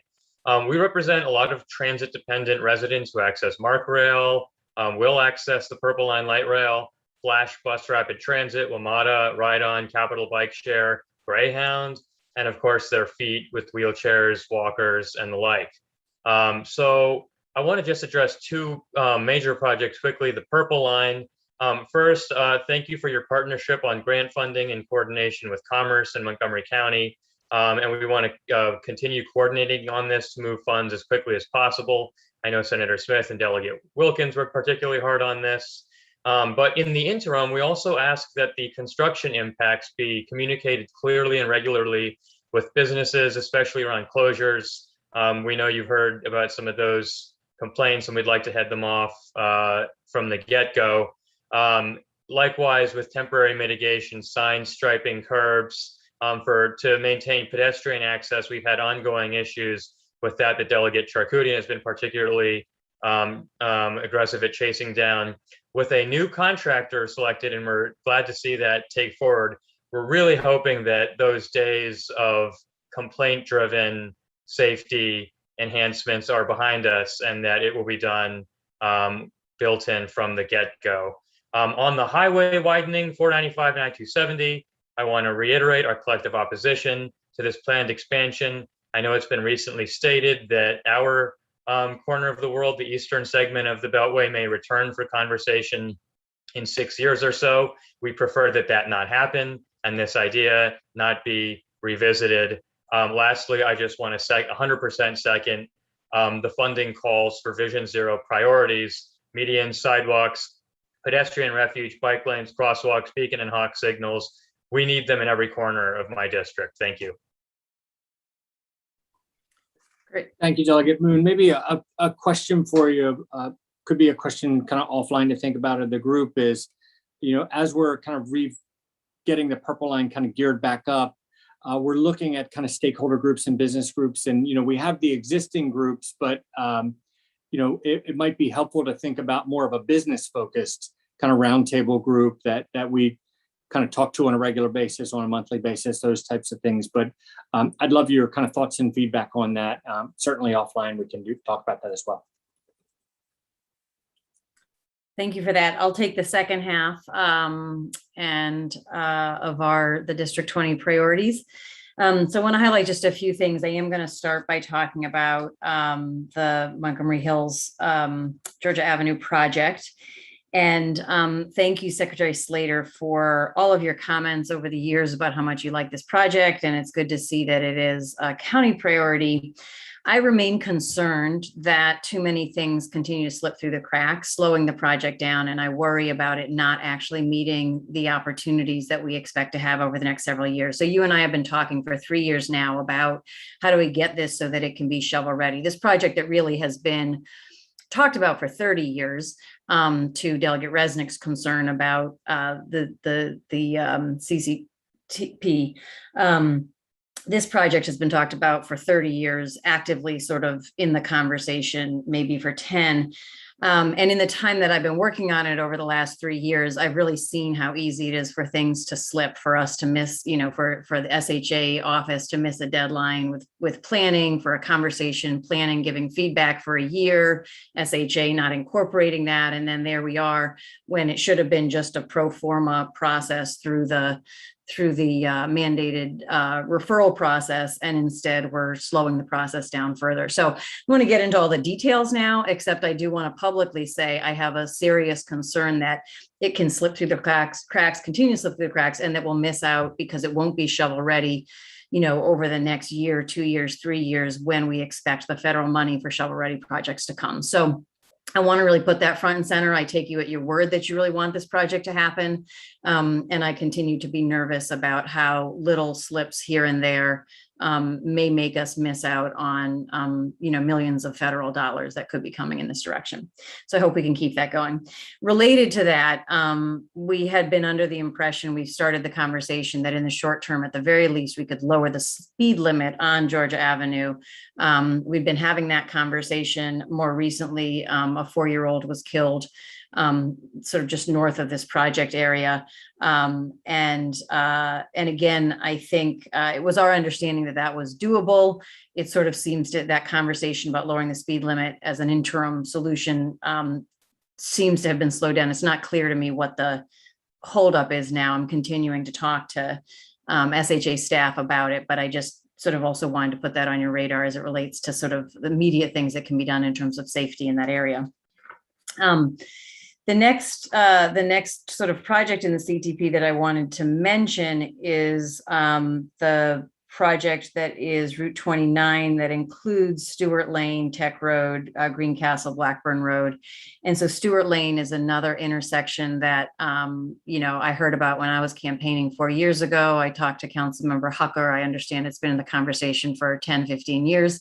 It's generally a horrible intersection, but in particular, it's really dangerous for pedestrians. And so there's this game that I think we get to play where, if we don't put a crosswalk down, and there's no crosswalk anywhere within a 2-mile radius, but we don't put a crosswalk there, we can pretend that it's not designed for pedestrians. But the reality is pedestrians, it's a transit dependent community. There's a senior center, there's a rec department, there's bus routes, there's a childcare. And so you go there, you stand there and you see, a mother with a toddler and a baby in a stroller racing across, trying to make it across that intersection.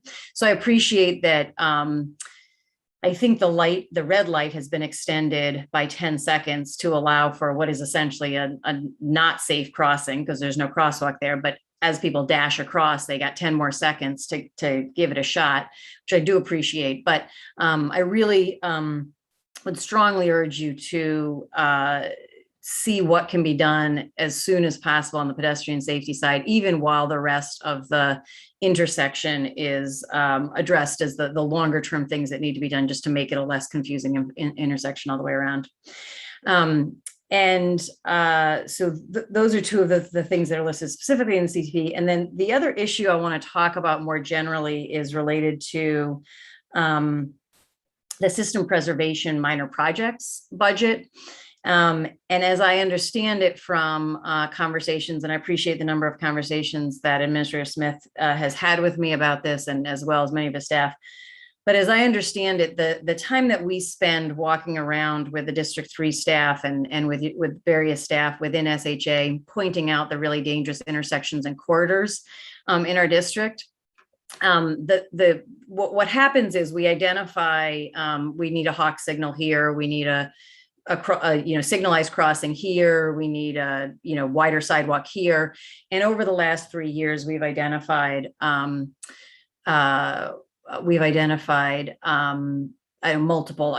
The list is, there's probably about 15 things on that list, and some of them have been denied by SHA. Like the study's been done and it's been determined that you aren't going to move forward with it. But many of them have been accepted, so they're on a list somewhere to be constructed. And but in the time that we have put things on a list that are on a list waiting for the budget, people have been killed in those very same intersections. And that is devastating. We have stood at an intersection with your staff and everyone has agreed we need to fix this intersection, and it's waiting somewhere in a line. I have never quite gotten a clear understanding of exactly what that process looks like. And then someone gets killed there. And so then we're back in that same intersection now for a memorial. It's unconscionable. And so as I understand it from my conversations with Secretary Smith, and I'm not going to go through all of the intersections that I'm referring to, but the broader idea is that the items, ADA retrofit, bicycle retrofit, safety and spot improvements, sidewalks, traffic management, some of those items that are here under system preservation, which look like they have a lower 2022 budget number, a relatively low 23 budget number. Some of them go up in 25 and 26, but these seem like really crucial areas. If I understand it, this is where, when we find those places where relatively, in the scheme of things, a hawk signal, a relatively minor investment could save lives, and they have to wait 5 years. It just seems like this is a place where there would be a bang for the buck, in addition to the broader corridor investment that's necessary.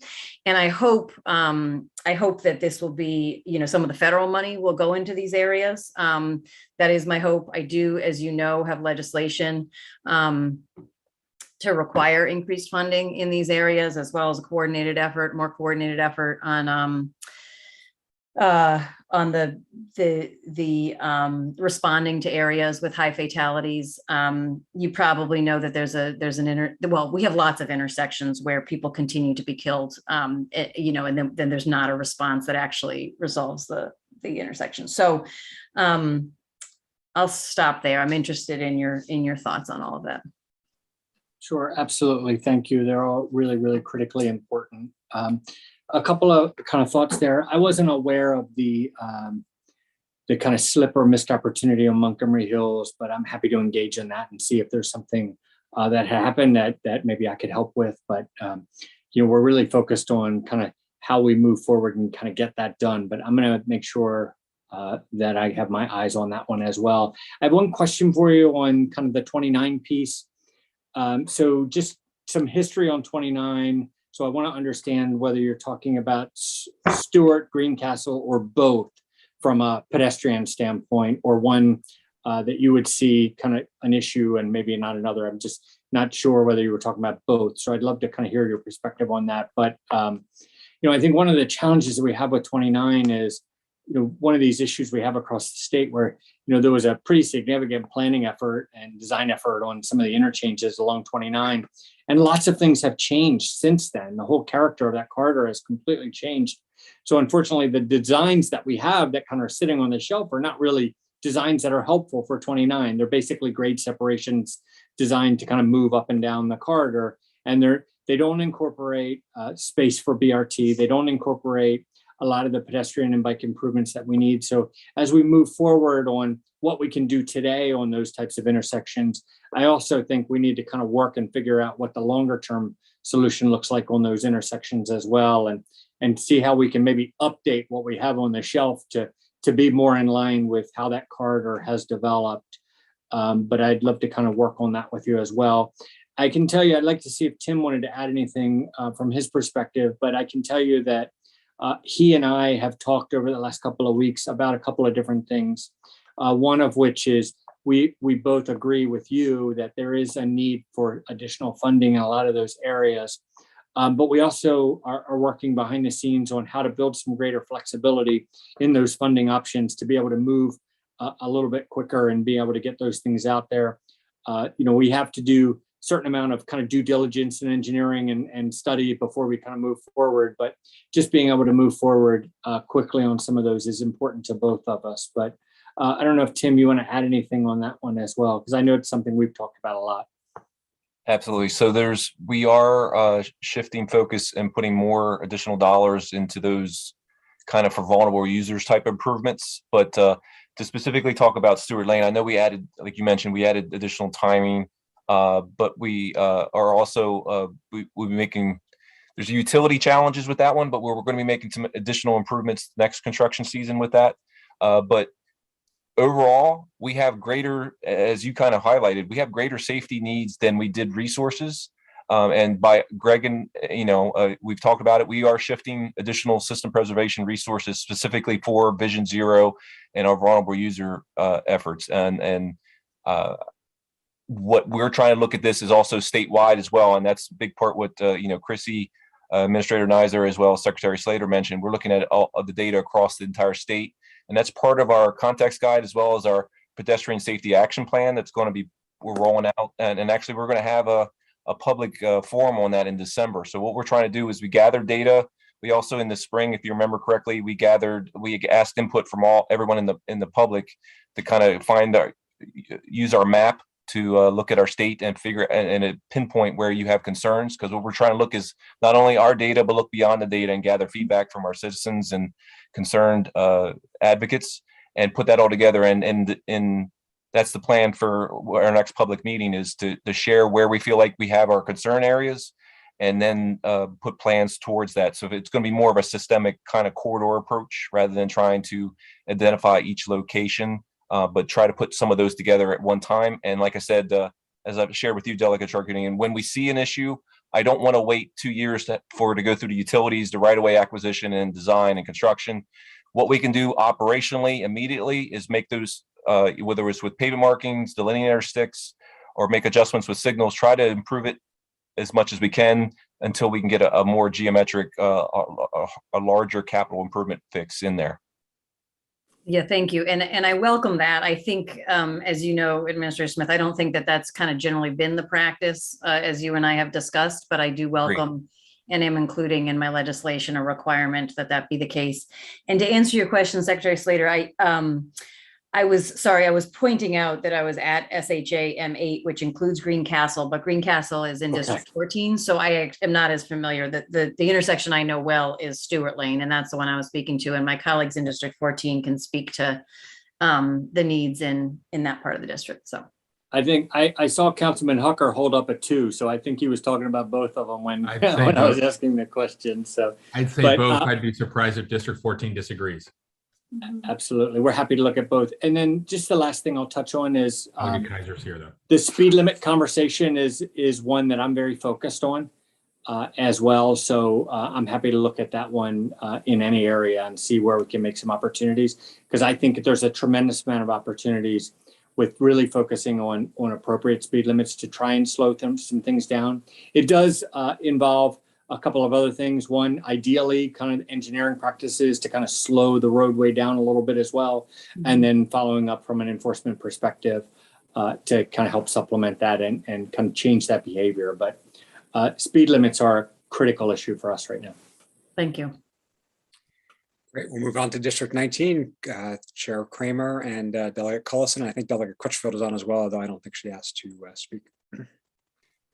I believe Delegate Cullison may have a question, so I will just yield to her if she does, and if not, we can keep on getting on.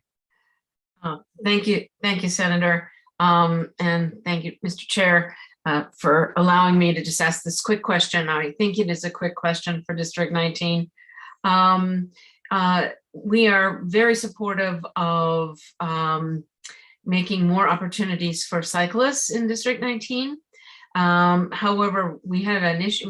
We have some concerns raised by one of our communities around the way that a section of University Boulevard was cordoned off basically with pylons to do a pilot study of cyclists having availability there.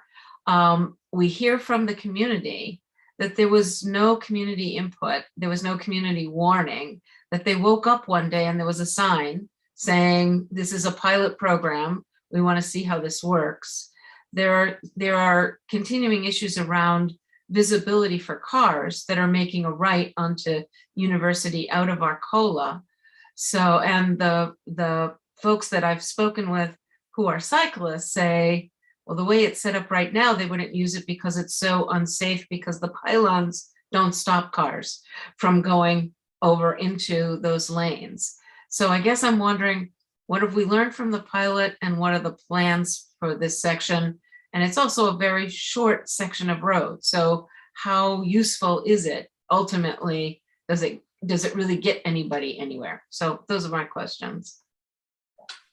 Sure, absolutely. Happy to touch on this, and then I may lean on Administrator Smith to kind of fill in the gaps for me. But that was a pilot that we did. We felt like it was a pretty successful pilot, and so we're trying to kind of work through that. I am hearing about the pilot itself from both sides of the issue. So, I'm contacted last couple of days, every day from drivers that are going through there that are not in favor of the bike lane, but I'm also being contacted by a tremendous amount of cyclists who really are supportive of that. So, we're not in a position that we're going to take it up at this point. We're going to keep that pilot there. But what we'd like to do is create some public engagement so that we can really get a lot of feedback before we make a final decision on that. The one concern that we have is those the sticks that are out there are not necessarily a permanent solution, and they're going to offer some challenges in winter. And so, if the pilot kind of goes extending through winter, we're going to have to engage maybe either at a local level or even Maryland National to see if they can help us. We don't have snow equipment to get into kind of the smaller spaces like that. So, how we can kind of work in partnership with that, but as well as the construction of the sticks that were there and how much they'll hold up through kind of a rough winter, those types of things.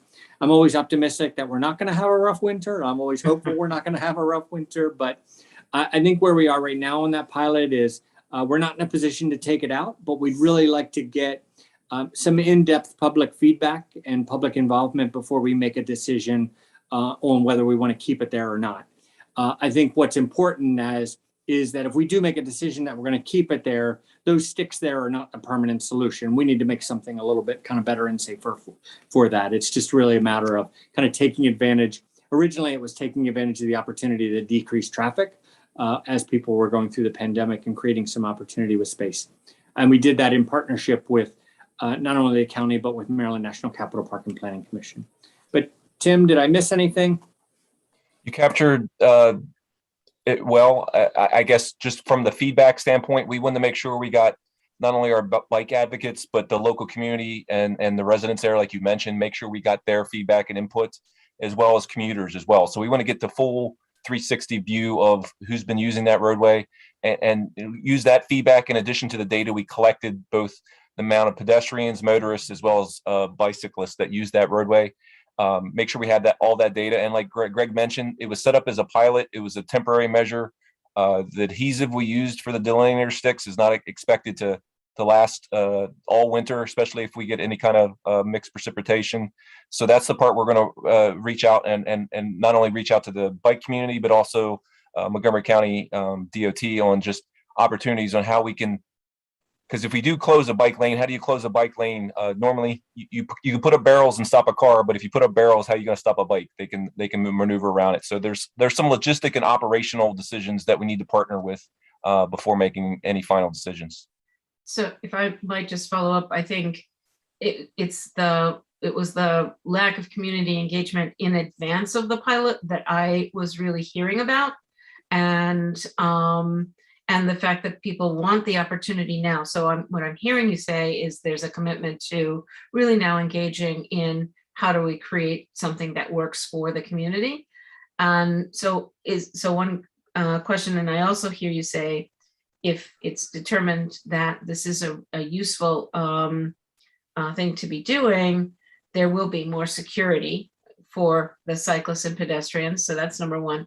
So is there a plan to extend it further on University? Are we going to stick with the couple of blocks, or I think it's like 2/10, or I don't even think it's a half mile that exists now? Or is it going to just stay that limited amount of time of lane? I think what we need to do is gather that feedback and also digest the data. We wanted to see what the impact was to congestion in the area as well. So that's to be determined, but we're working with our local community. We want to, back to the point, we need to engage all parties and make sure we get that feedback before making any final decisions. Okay, thank you. Thank you for your work on this, and thank you, Mr. Chair. Thank you, Delegate Cullison. We actually need those sticks on the Maryland 187 bike lanes, which have no protection. So send them our way when you're done with them. We can move on to District 18, which I believe is a full slate. Senator Waldstreicher, Delegate Carr, Delegate Shetty, and Delegate Solomon. Thank you, Mr. Chairman. I appreciate the introduction. And as you mentioned, the 4 members of the District 18 team are here together. We work as a team. We're united as friends, as colleagues, and as policymakers. So we've divided up a few issues related to District 18. And thank you, Mr. Secretary, for joining us this evening.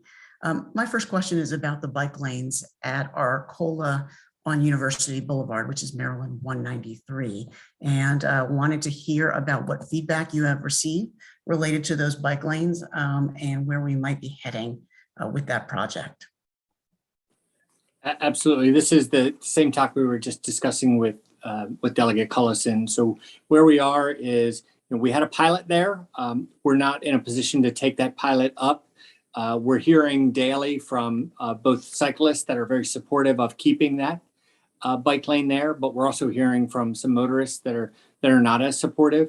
I think what we'd like to do at this point is just keep the pilot where it is, but also create some opportunities for public engagement and be able to kind of get feedback from all the stakeholders, all the users, and determine kind of where we go from there. The one thing we have determined that if we do keep that in there, the solution that we have out there with the flex poles and this flex sticks is not necessarily a permanent solution. So we need to make something much safer and much more permanent in leaving that out there. So I think what you're going to see over the next couple of weeks is no change. That lane will stay in there. But what you'll see is some organized public involvement opportunities so that we can really thoughtfully collect some feedback from the community on that. Thank you, Mr. Secretary, for that. And I apologize for the repetition. I had to step away to read my kids a bedtime story.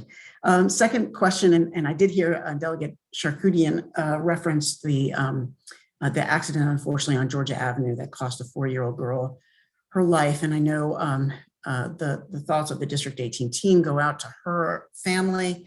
I can't imagine what a tragedy it is for them. Of course, I have a daughter as well. And Mr. Secretary, I'm sure you feel the same way. And so I just wanted to understand preliminarily what you know to have happened there from Montgomery County Police, and what your initial perspectives are on that stretch of Georgia Avenue. I know so often we talk about Georgia Avenue just south of there in Montgomery Hills, which has been discussed tonight, and just north of there in Wheaton. But that stretch itself hasn't gotten much attention. And I wanted to get your perspective on that stretch of Maryland 97. Absolutely. Let me kind of touch on that stretch of 97 for a second, and then I'll touch on, I'll kind of push it over to Administrator Smith and see kind of he's got the latest and greatest in terms of what we're hearing from the police report and the issues there. But we feel those issues when they occur, and we feel those issues too frequently. I can tell you in this job, you get a lot of phone calls that make you want to just kind of take a walk and get some air. And those are those types of phone calls. My feeling on Georgia Avenue is pretty simple. Georgia Avenue needs to be safer for bicyclists and pedestrians, and the drivers on Georgia Avenue need to slow down. And so we need to work together to make that happen. And so that's how we're going to make Georgia Avenue safer. And that means really changing the look and feel and character of Georgia Avenue. Maybe more of a boulevard type of a feel, engineering to slow that traffic down, but also facilities, real facilities for cyclists and pedestrians to use that are protected and they can feel safe in using it, no matter what level of user you are in that. So someone can get out there and those kids that you read the bedtime story, you can feel safe kind of going out and taking a walk with them on Georgia Avenue. And that's really what we're trying to do. The first section that we've been focusing on is kind of that Montgomery Hills, really that's really south of the Forest Glen Metro Station. But those areas, that area really kind of emerged as a very complex section, mainly because of the Forest Glen Metro Station, the residential on one side, a lot of the features on the other. But that doesn't mean that the issues on Georgia Avenue are isolated just to that section. So, we're happy to continue to work with you, but maybe Tim can touch a little bit on maybe what we've seen or have not seen from the police report yet. I know I have not gotten the final one myself. Yeah, so that police reconstruction review is still under way, and we haven't gotten the final report yet. We do know that particular section of roadway, we have 3 lanes in each direction, and the individual was making a left-hand turn. But as the secretary mentioned, we feel each one of these. I get text every time we have an incident on our roadway, so I have that as well, and I have 3 boys at home myself. But with this particular one, we know we've made some improvements, but it's going to be, I agree, a collaborative effort with law enforcement and locals to kind of change the behavior there and use the engineering dollars we do have to make those improvements. But it's going to take everyone working on those 4 E's to make sure we improve it for everyone. Thank you to you both. I'm heartened to hear your words tonight. And with that, I'll turn it over to my colleague, just alphabetically here, Delegate Al Carr. Thank you, Senator. Thank you, Secretary, and everyone for being here. I had 3 short questions about tolls. So I know that it's our policy to promote Easy Pass as the most efficient and the best way to collect the tolls. But I know there were some challenges with the intercounty connector, the ICC, with the vendor, where those transactions, Easy Pass transactions, were not processed in the normal way, where they are sent quickly to your Easy Pass account. Those had to be backlogged or held back, and I understand that those are going to be sent out over in the coming months so as not to overwhelm someone's credit card or Easy Pass account. But the question is, can someone who has an Easy Pass account, who travels on the ICC, who has these transactions that are backlogged, is there some way they can log in and view the totality of all their transactions, the ones that are, haven't been billed and are being held, so that they can get a better understanding of what they're eventually going to have to pay? Absolutely. Let me touch on this, and then I may ask Executive Director Jim Ports to kind of jump in as well. But so the answer is yes in terms of facilities. So you can log onto the website and see what tolls you have currently due. I said that, but the caveat to that is we also have a backlog in processing those tolls. And so, if they have not gone through that backlog of the processing, they won't show up on the website. But you can log onto the website and see what tolls you have due that have been processed. I will tell you, we've had our challenges here, but we're not alone in this. I did a conference call, Jim and I did a conference call with about 4 or 5 other states and toll facilities over the last couple of weeks that are experiencing some similar backlogs and dealing with some similar challenges. But we're very focused on it, but continuing to work through that. But so if something's processed, they can log in. They're also welcome to pay right away. We're also offering discounts if they're able to kind of pay that with certain percentages off and those types of things. But Jim, did I miss anything?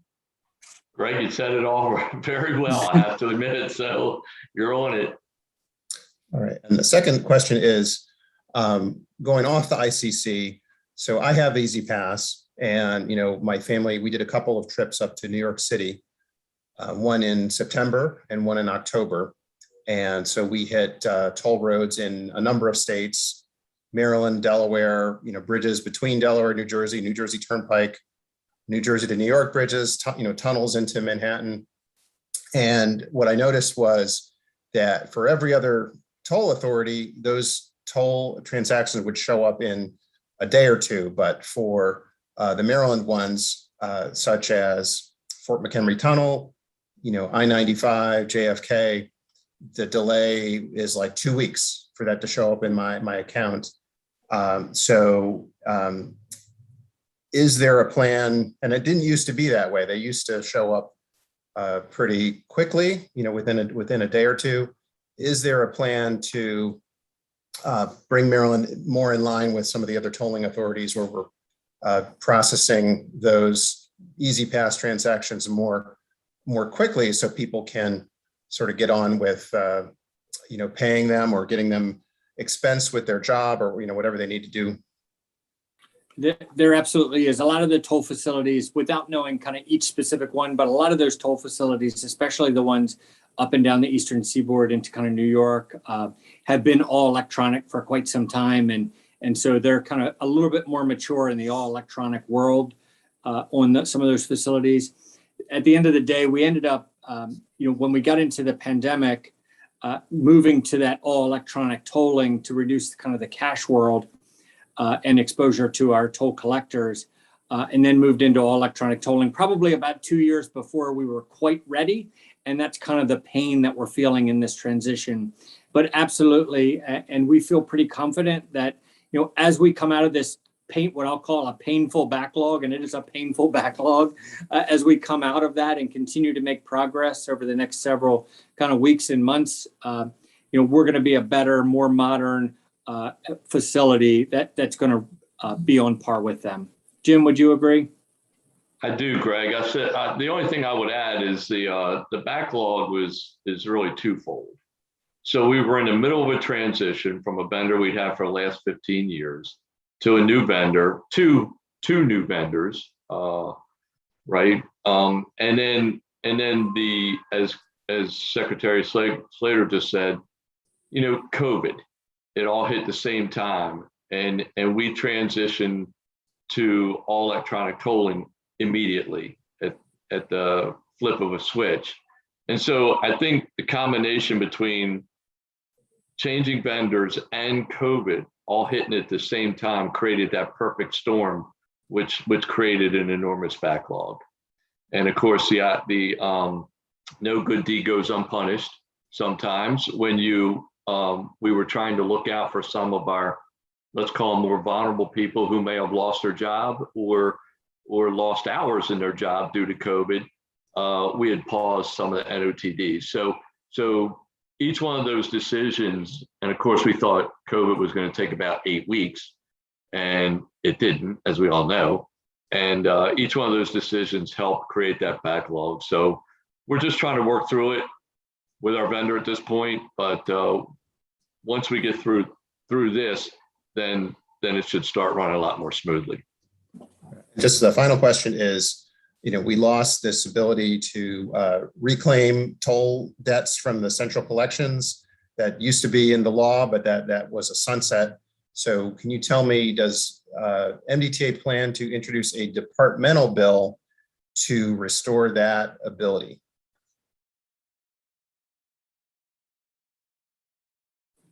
Let me let Jim touch that one. I know it's something that he really has been working on with between budget management, but I think, we would love to regain that. We just don't know what the right opportunity will be for us. That's fair. Yeah, I think, we've been in talks with DBM with negotiations, and of course, the filing of the bills goes through the governor's office. So we're not always at liberty to talk about those, but I know we've been asked by you, Delegate Fraser Hidalgo also brought it up when we spoke to his committee. And so I believe there's definitely could be some bills in this year on that. Thank you. I'll go next if you don't mind. Hi, Secretary Slater and team. Thank you so much for meeting with us this evening and providing really helpful updates on a variety of different projects and concerns across the county. The District 18 team, we meet quarterly, if not more frequently, with your team, and we're so appreciative of their really helpful, responsive information. They've been really wonderful partners, and we're really grateful for that. So my questions are focused on 2 areas. Initially, I was just going to focus on the Connecticut Avenue corridor of our district, but I'm going to also circle back really briefly with a question about Georgia Avenue as well, if you don't mind. So first, on Connecticut Avenue, so this is an area that we've been really working super closely with your team on. Our communities there, we have several municipalities and other non-incorporated areas that are super interested in seeing movement on the improvement of Saul and Connecticut. Specifically, we really want to see a dedicated left turn light onto Saul, which we feel would mitigate some of the collisions and incidents that continue to occur at that site over the years.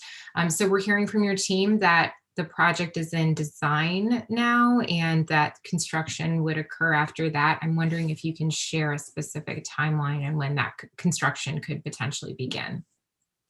Absolutely. Tim, I don't know if you or maybe Erica want to address. I think really what it comes down to is the design schedule and when that will be completed and permits in place.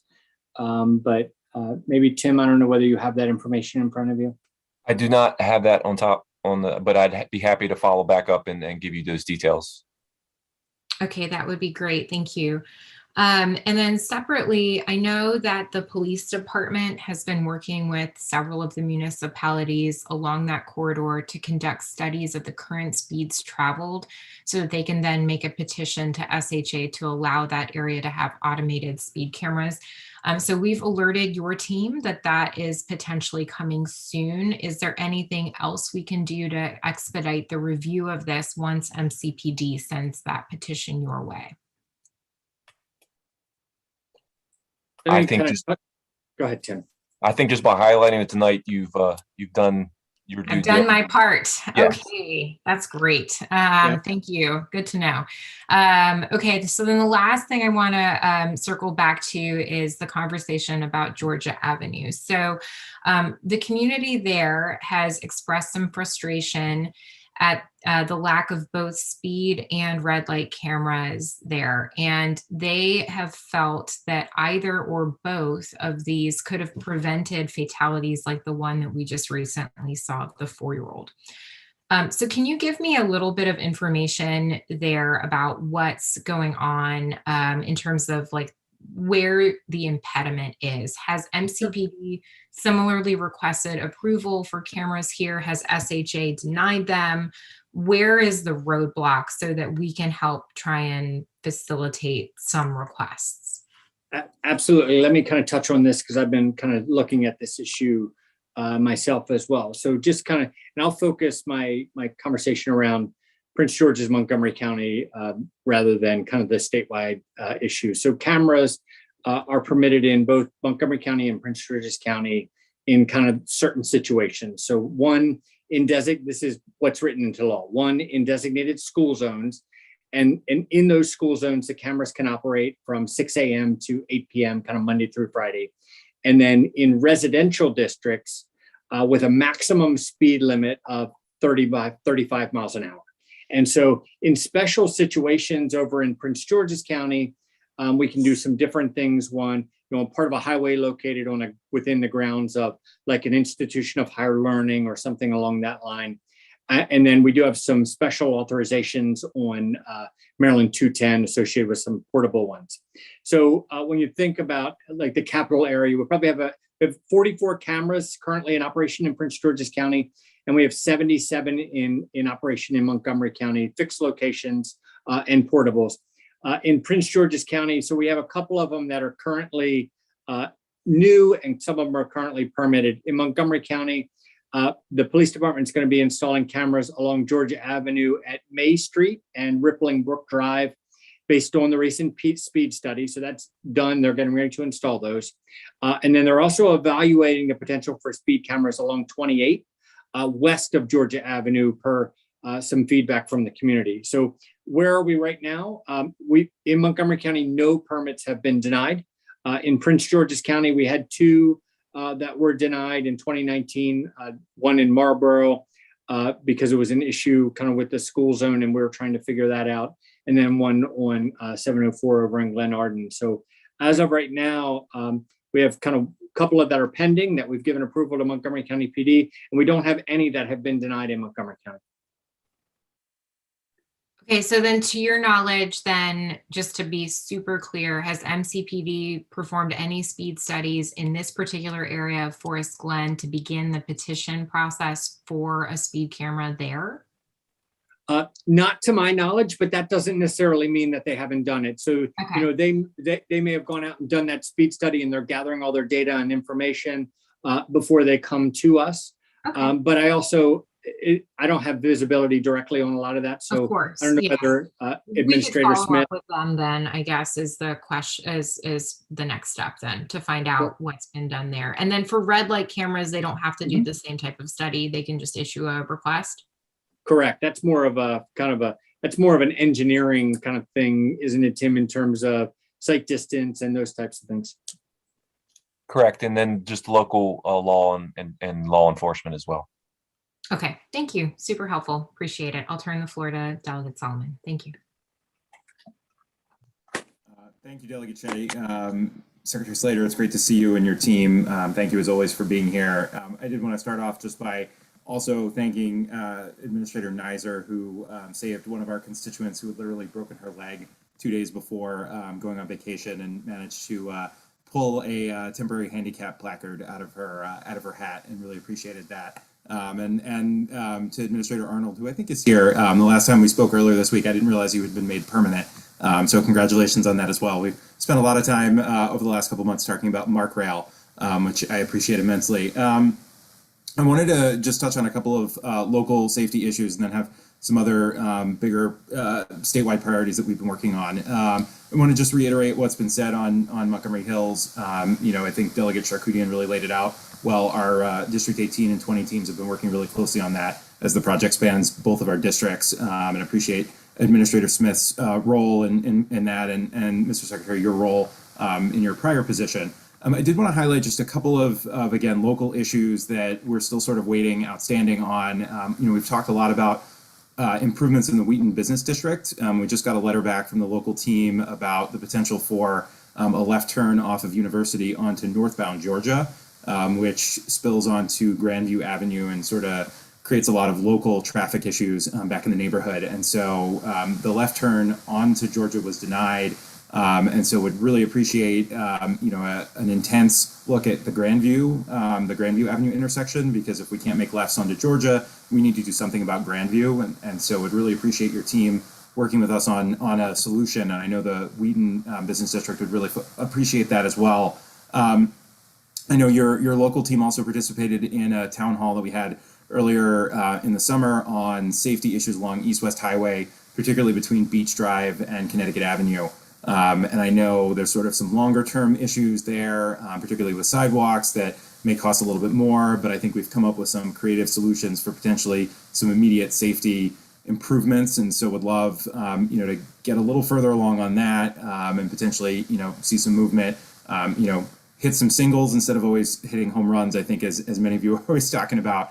And then we recently had a conversation about sidewalks on 192, which is Capitol View Ave, and to the points that have been made earlier, that in particular is, just an incredibly unsafe stretch of road, but also has the opportunity to really connect a lot of our neighborhoods with, the Forest Glen Metro, while also, with the Purple Line. I know, it comes up sort of every time we talk about the Purple Line, but really, as we get back to construction and finalizing the actual completion of it, really looking at building out sidewalk infrastructure that goes along with the Purple Line, especially since those stations don't have parking and we don't want people driving there, really making sure that there's neighborhood connectivity to be able to utilize those stations fully. I appreciate my colleagues' comments on the bike lanes. I think we would love to see those extended on the westbound side maybe interconnected into Rock Creek, the Rock Creek network on the westbound side of University from Georgia. And so would love to, continue working with you all. I think we have heard a lot of really positive feedback. So want to make sure that we're addressing the community's concerns that might exist to keep those in place. And then I would also just second sort of what's been said, I think, by a couple of different folks about global pedestrian safety issues. And I would love to see Maryland embark on something similar. The District of Columbia had a couple of really high profile fatalities that were also heartbreaking. And, there was a commitment by Mayor Bowser to really move a backlog, I think, of between 60 and 100 sort of minor pedestrian safety projects that have been in the queue for a while. It's a shame that it took those fatalities, but I would love to see a commitment from our agency to do something similar. I think, we all have probably similar stories of beacons that are outstanding or, minor intersection improvements that, are being held up or are in the queue. And so, if we can figure out how to get money in there and clear a lot of those things, I think that would be wonderful. I did just want to touch on a couple of issues for our district on the Purple Line. I appreciate the response on the Sleaford Road Tunnel that I know is important to both District 16 and District 18. I know Holly will laugh when she hears this. Obviously, I always have to mention the Talbot Avenue Bridge.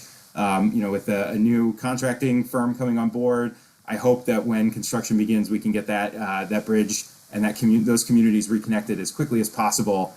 And then I'll just touch on, appreciate all the work that your MTA team has done on implementing our MARC rail bill with run through into Delaware and Virginia. And just very appreciative of the work that the team has done on the Brunswick Master Plan, working with Delegate Corman and myself. So really excited to see that come to fruition and more work. I think, if we can position the MARC system to take advantage of the huge influx of federal dollars, we will see benefits for generations to come. And the last comment I'll make before just one quick question is I would also echo, I would like to see the comment period extended for the draft environmental impact statement. We won't get into any of the Beltway stuff, but I know a lot of folks in our community would really appreciate that as well. And then the one question that I did have is, we've talked about this a couple of iterations with different staff, but now that there is the new contractor on board, do you anticipate being able to keep the commitments of the previous contractor on potentially reopening the bike lane, or excuse me, the trail, the Capitol Crescent Trail bike trail before the actual Purple Line is operational? We had made some progress on that, and then things sort of got stalled with all the changes. So let me kind of address that and then see if Matt or Holly kind of want to fill in some of the gaps, because I think what's really been important to me as I kind of came in the middle of the Purple Line challenges is making sure that we're keeping our commitments regardless of, because the people that we serve, they don't care whether we're switching contractors. They just want the Purple Line to run and they want us to maintain our commitments. So, the state making commitments is the state making commitments regardless of whether who the contractor is. So, we certainly are willing to stand by that. I'm not sure where that kind of fell. Matt's been living and breathing the new construction sequencing, and he may be able to kind of fill into some of those gaps. But absolutely, a commitment that's made by the state is a commitment that's made by the state, regardless of who the contractor is, and we have to stand behind that. I would love to maybe follow up a little bit with you on kind of the pedestrian safety piece and kind of the backlog, and how we can really make a difference there. What I would ask as we kind of work through that is how we can kind of use data to drive some of those decisions, because we do have issues all over the state and all over the capital region, and some of the areas in Prince George's County are pretty significant as well. And so we want to make sure that we're kind of clearing that backlog as best we can in the areas where we're really seeing the most significant issues and where we can make the most significant difference, regardless of where they are and what county they are and what region they're in. Yeah, I mean, I would agree with you on that. I mean, we have a couple of locations where, Senator Waldstreicher mentioned the Georgia Ave recent fatality, but Randolph and Connecticut, or I'm sorry, Veers Mill in Connecticut in particular, there have been a handful of fatalities over the last 5 years. We were just at a memorial service there a few weeks ago, and there have been some outstanding beacon improvements that are just ongoing as well as sort of a global reconstruction of that section. So that would be great. I will, maybe I'm going to look at Administrator Nizer for 1 second because I might get these numbers wrong. But, you know, one of the things that we're seeing across the state is almost a 40% increase in speed-related fatalities and almost 30% when it comes to aggressive driving fatalities. So unfortunately, when traffic was down, people picked up some really, really bad habits. And there's some pretty aggressive driving that's happening out there today. Christy, did I get that right? You did. And the other change of behavior that we're really seeing is a lot of impaired driving during earlier times. We're used to seeing impaired driving, you know, after 8 o'clock at night. The number of impaired driving that we see, you know, from 3 o'clock to 8 o'clock at night, essentially doubled during last year. So yes, we've seen a significant change in behavior during the pandemic, and we're trying to evolve our strategies, obviously, to meet those changes.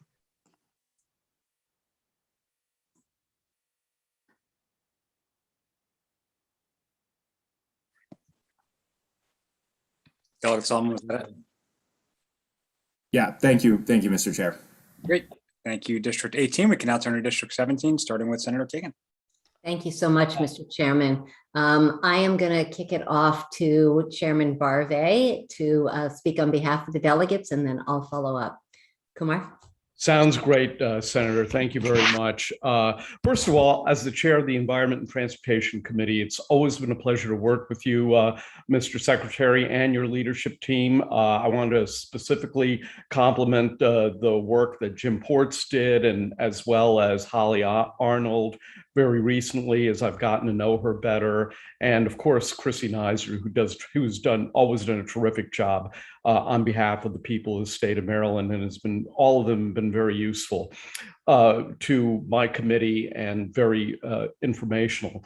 So as you know, well, you may not know, I have the pleasure of representing the people of Gaithersburg and Rockville, and it's very difficult to improve upon the words of the mayor of Rockville and council member Harris from Gaithersburg. But let me just touch on a couple of very large issues that are important to our constituents. And on behalf of myself, Delegate Gilchrist, Delegate Plotkovich-Carr, and of course, Senator Kagan as well, who will be speaking a little later on. Starting from north and moving south, I have to say that we share the city of Gaithersburg's concern with respect to Clopper Road and all the constellation of improvements that are needed around the Watkins Mill interchange.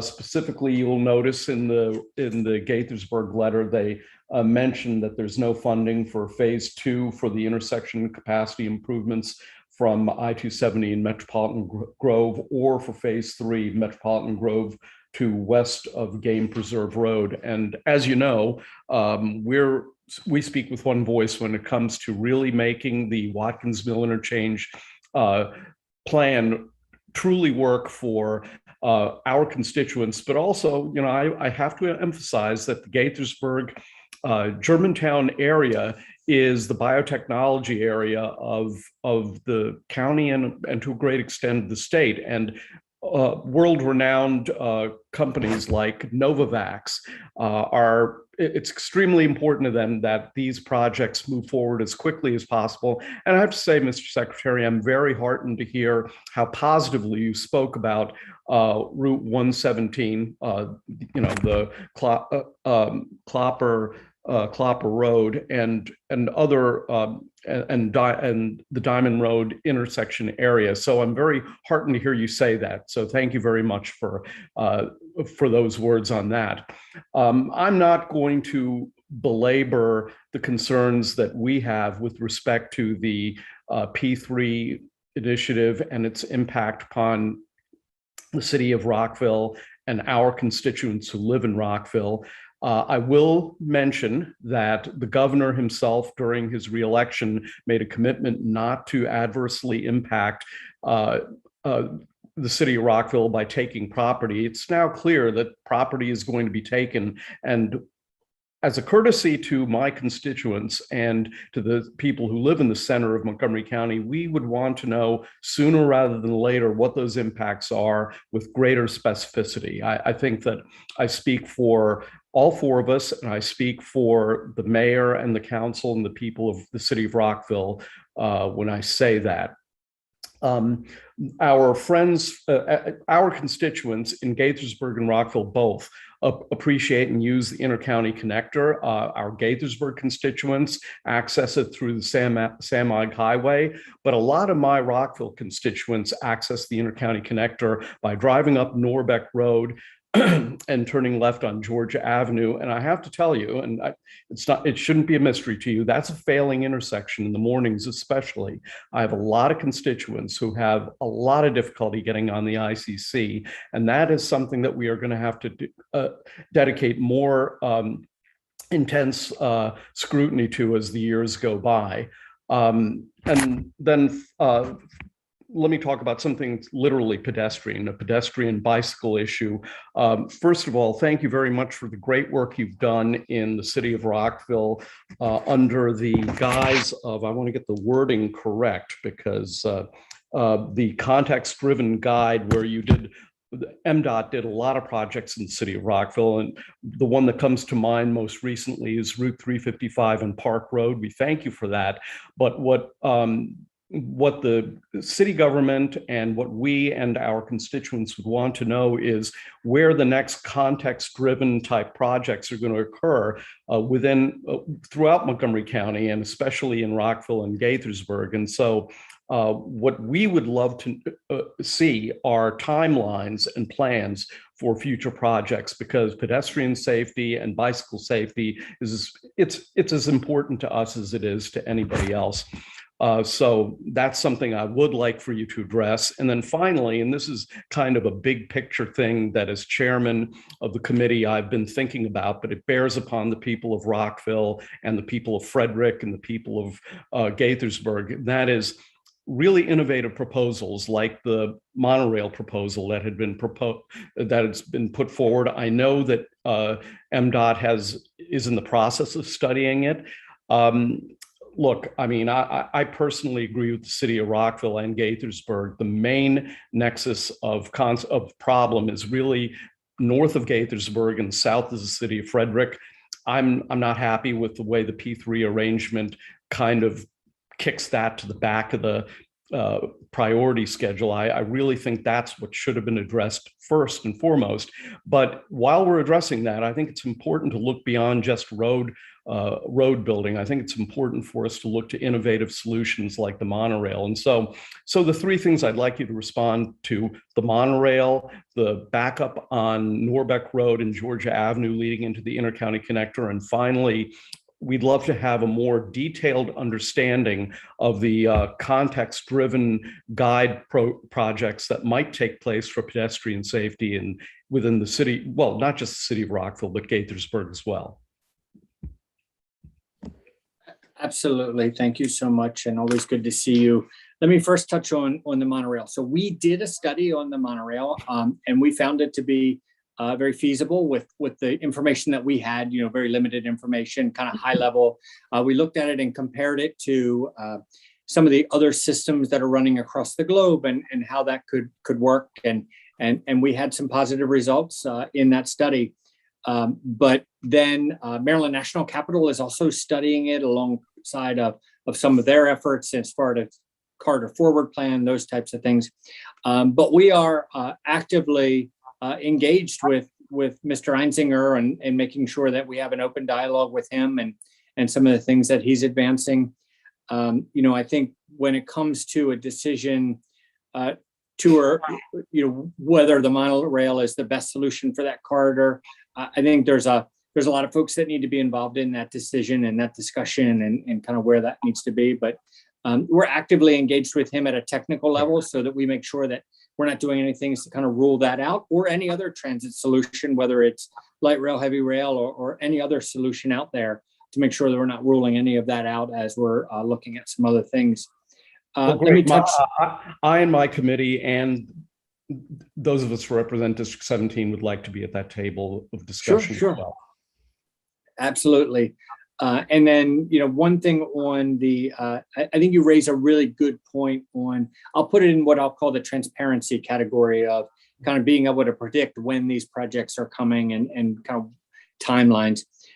Sometimes the timelines are known and sometimes they're just kind of out beyond our means, but I think we could really probably do a better job at kind of laying out and putting it, what I'll say, in plain English. And so, you know, it took me years to be able to read the CTP and kind of understand kind of between that and the long range plans and those types of things. But really, I think you've left me with a pretty good challenge here of kind of thinking through how we can better communicate the timelines as well as kind of what's in the CTP and the schedules and kind of timelines and when things are not funded and where they fit and where they sit in the priorities and those types of things. So let me work on that one a little bit. Right. But let me touch on the context driven. So your question was more about kind of what's the next context driven. It's my vision that every project we do should be context driven. And so, you know, a big part of that guide and a big part of what we saw the need for that guide was really driven by a lot of the challenges that we were seeing both from a safety and operational perspective on our system, where, you know, 5 years ago, State Highway was really looking at projects in two categories. You know, we had urban and rural.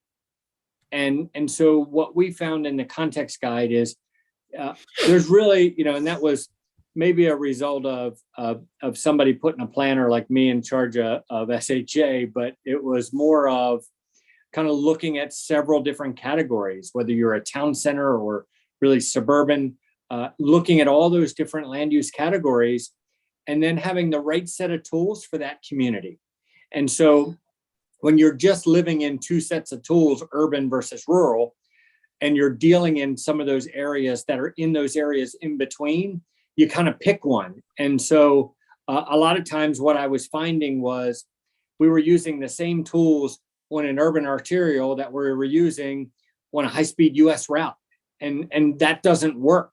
And so we wanted to make sure that we laid out the context so that our planners and our engineers could first look at the context of the community, the makeup of the community, the land use aspects, and then make sure we have the right set of tools to be able to use in that community, and then work collaboratively to try and design that solution. So, you know, we're still in the early stages of the project, whether it's the context guide.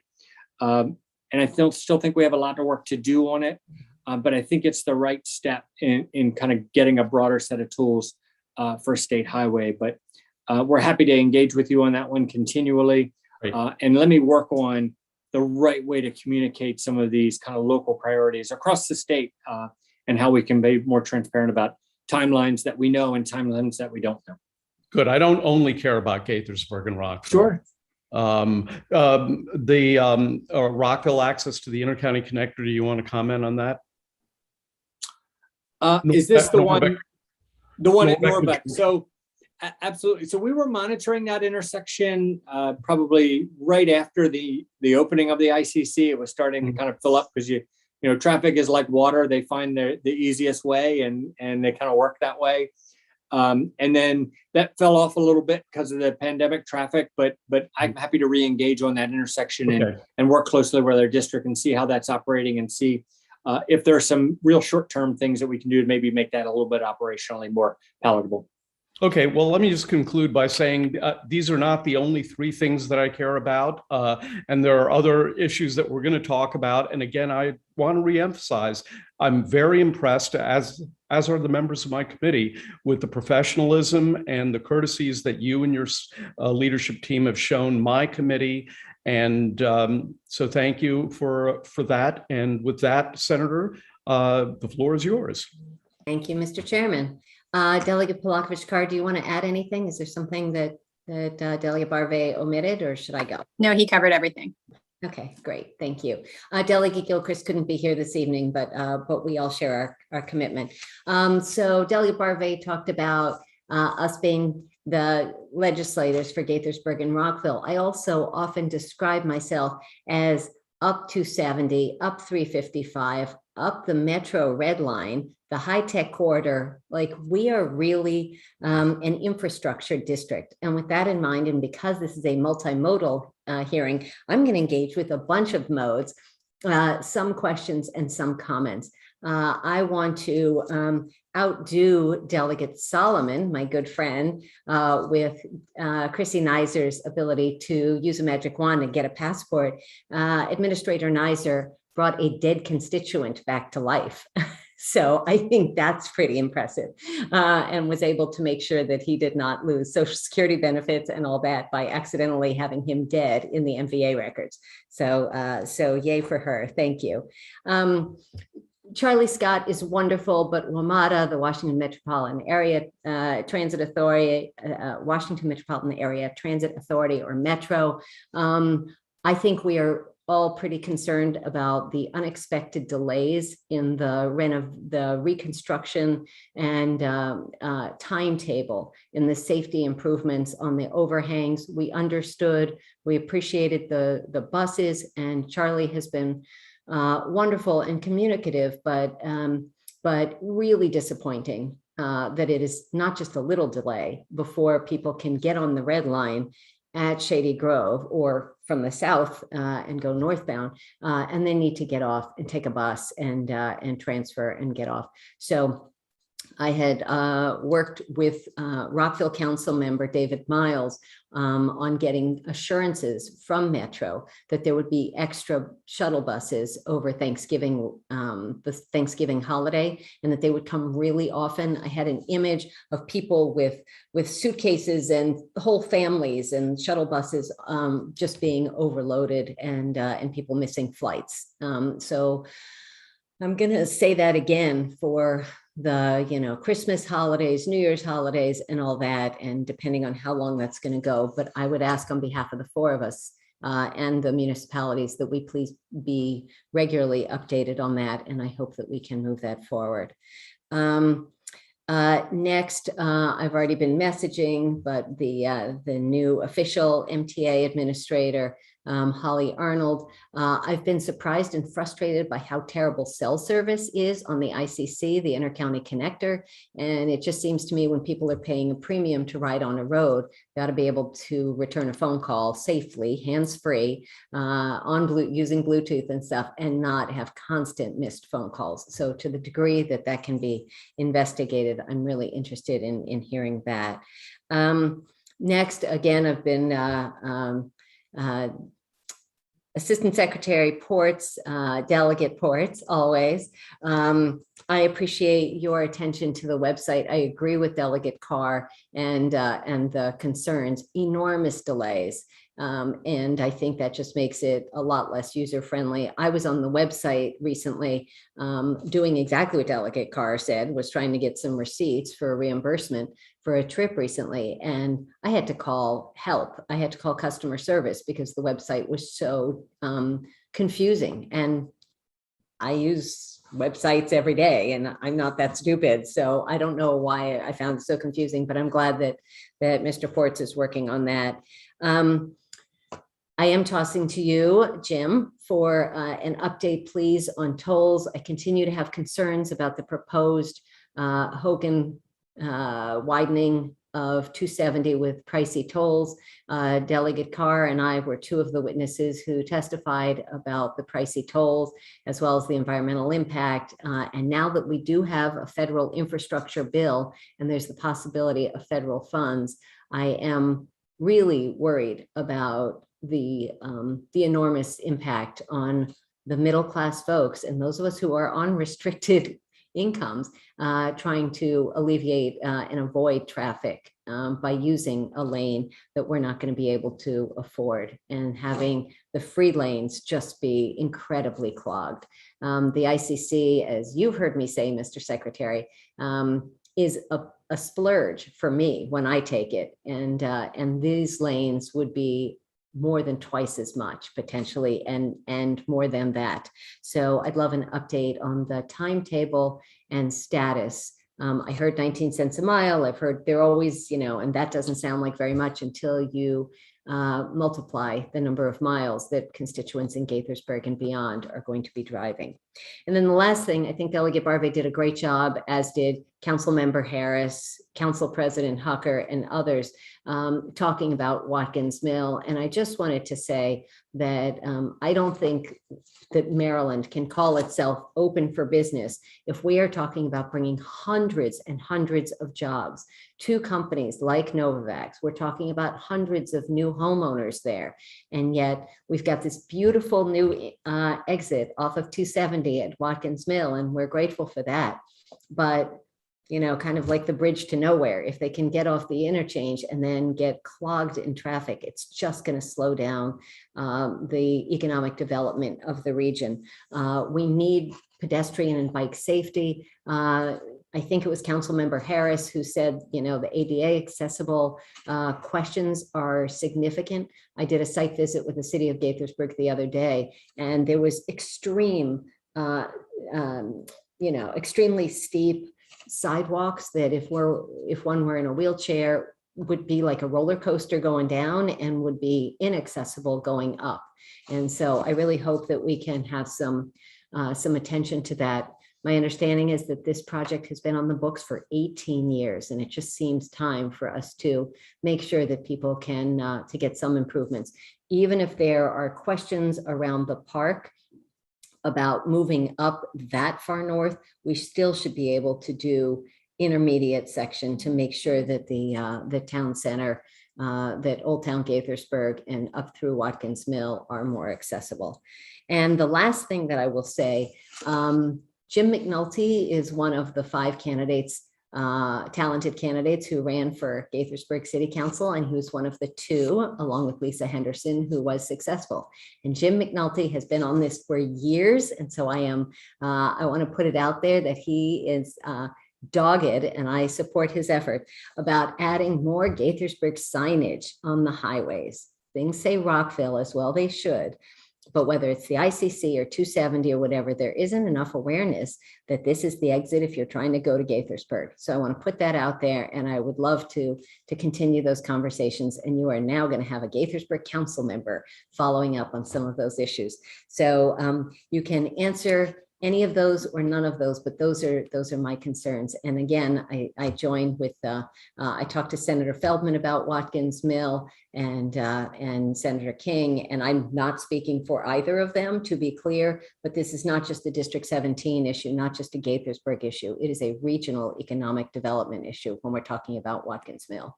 And so with that, I thank you all for your service and your attention this evening. Absolutely. Thank you. Let me touch on kind of a few points, and then maybe I'll kick it over to Jim and see if he can give an update on kind of the toll process itself and kind of where that sits as an independent process. So one, on the Rockville platform, you know, I have the same concerns. So, you know, we as a board got information on the delay on the Rockville platform just about 2 weeks ago at the board meeting. Myself, as well as our local constituents or our local officials, have kind of raised some of those concerns, and I'm sharing those concerns with WMATA.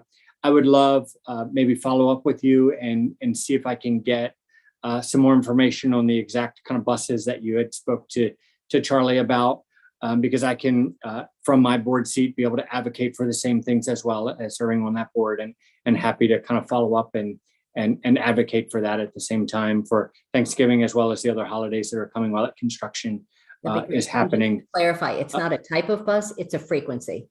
Frequency, okay. It's really just making sure that people aren't waiting out in cold weather with their suitcases and you know, missing a flight or a train or something. Sure. I'm gonna also take Holly off the hook at Maryland Transit on the cell service on the ICC, and maybe look at Jim on that one. But I think it's more about maybe we can kind of work with our team and seeing what that issue is. That's not an issue I've heard before, but certainly happy to advocate with others as best we can. I'm not sure it's something that we can directly help, but I'm certainly happy to advocate for that. But maybe kick it over to Jim, give an update on the toll setting process and kind of where that sits today. You're on mute, Jim. Thank you. How many times have we heard that one, right? Over the past year. But as I mentioned, we've had several public hearings. Matter of fact, Senator Kagan, as she mentioned, was at the public hearing that we held in Montgomery County. And as I mentioned, as a result of that, and I would just want to clarify one thing. In our first toll hearings, we were talking about 20 cents as being the minimum per mile rate. It is now going to be 17 cents.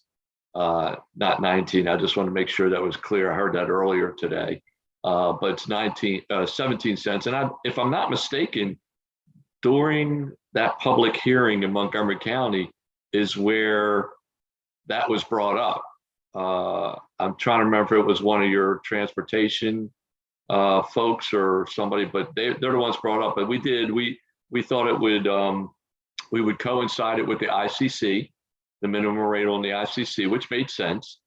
And so we lowered it. Now, this coming Thursday, November 18th, the MDTA board is scheduled to vote on the final staff recommended toll rate ranges. And of course, members of the public can sign up to speak in person at that meeting before board members vote. That will be at the headquarters at Broning Highway, is where that meeting will take place. And as I mentioned, information on signing up is on our website at mdta.maryland.gov. And we're more than happy to listen to anybody else's comments as we transition that. Secretary Slater is correct that this process for setting tolls is a separate process from the P3, although it is in conjunction with the P3. That's going on. So I guess that's the update that we have at this moment. Again, we'd love to hear from you. Mr. Ports, about the website, since we were chatting about that. I'm sorry, you broke up just a little bit. I couldn't quite. If you want to address the website challenges as well. That you're working. Oh yeah, sure. I'm sorry. Mm-hmm.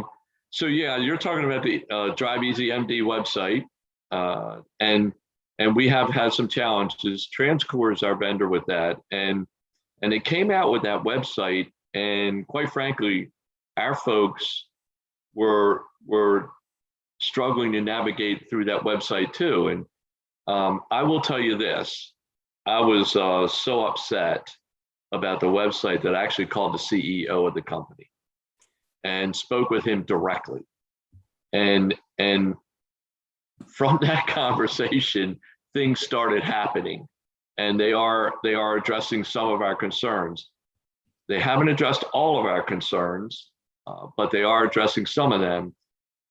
We as an agency, MDTA, also expanded our website, which now has tutorials on it. So you can click on a tutorial and it'll tell you how to add a credit card or how to update your credit card or how you can add a vehicle. And so while we're waiting for them to make the changes to the website that we have requested, we've put the tutorials in there to help the constituents navigate that site. So, we're trying to do the best we can, but again, I'm going to tell you flat out, I was not happy with the website design.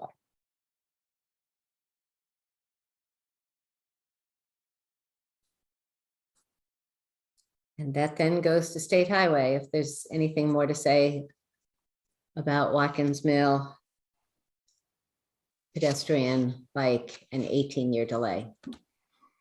Absolutely. I think we have that backlog on a lot of those areas, and I think we're going to be really engaging out there on some of those sidewalks. One of the challenges that we have, and one of the problems that we've had, not necessarily challenges, but one of the problems that we've had somewhat in our program is when we develop sidewalk projects, we often run into obstacles, whether it's a utility or whether it's a terrain like you had described associated with that. And so at times what happens is our teams think, well, this is just too much to overcome, or it becomes too costly of a project where I can kind of get more somewhere else. So what it does is it ends up with these really challenging areas that kind of sit for long periods of time like this.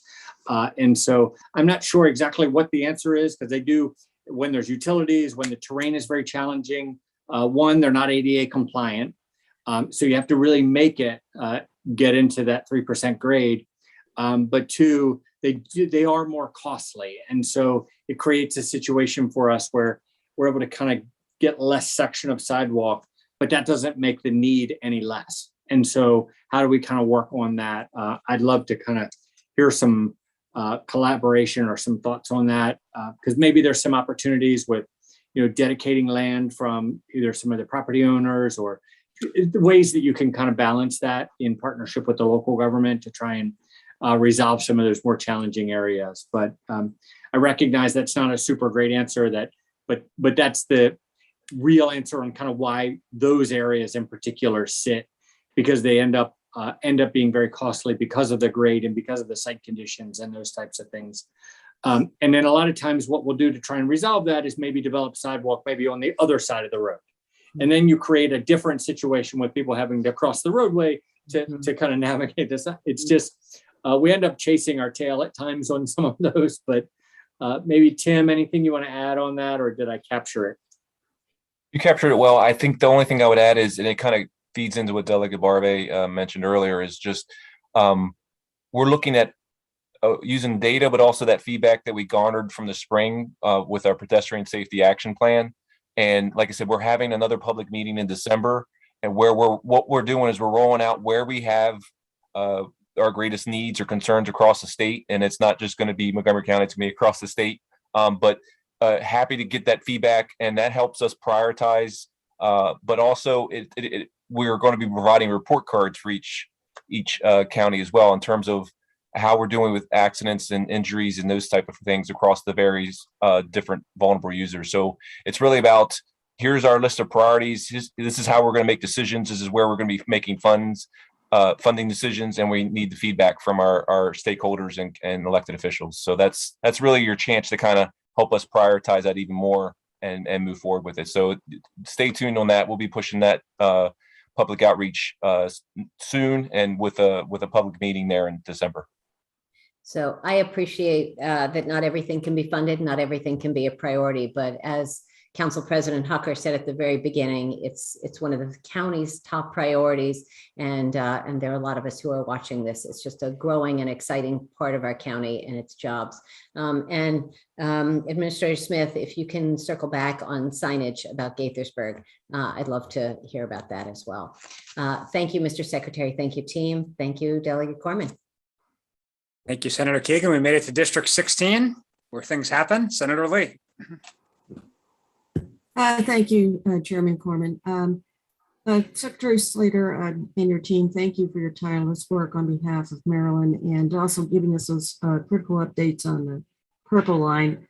I'm going to ask only one question, and my colleagues, Chairman Corman, Delegate Corman, will probably have other questions, as well as Delegate Sarah Love, both who are on this call right now.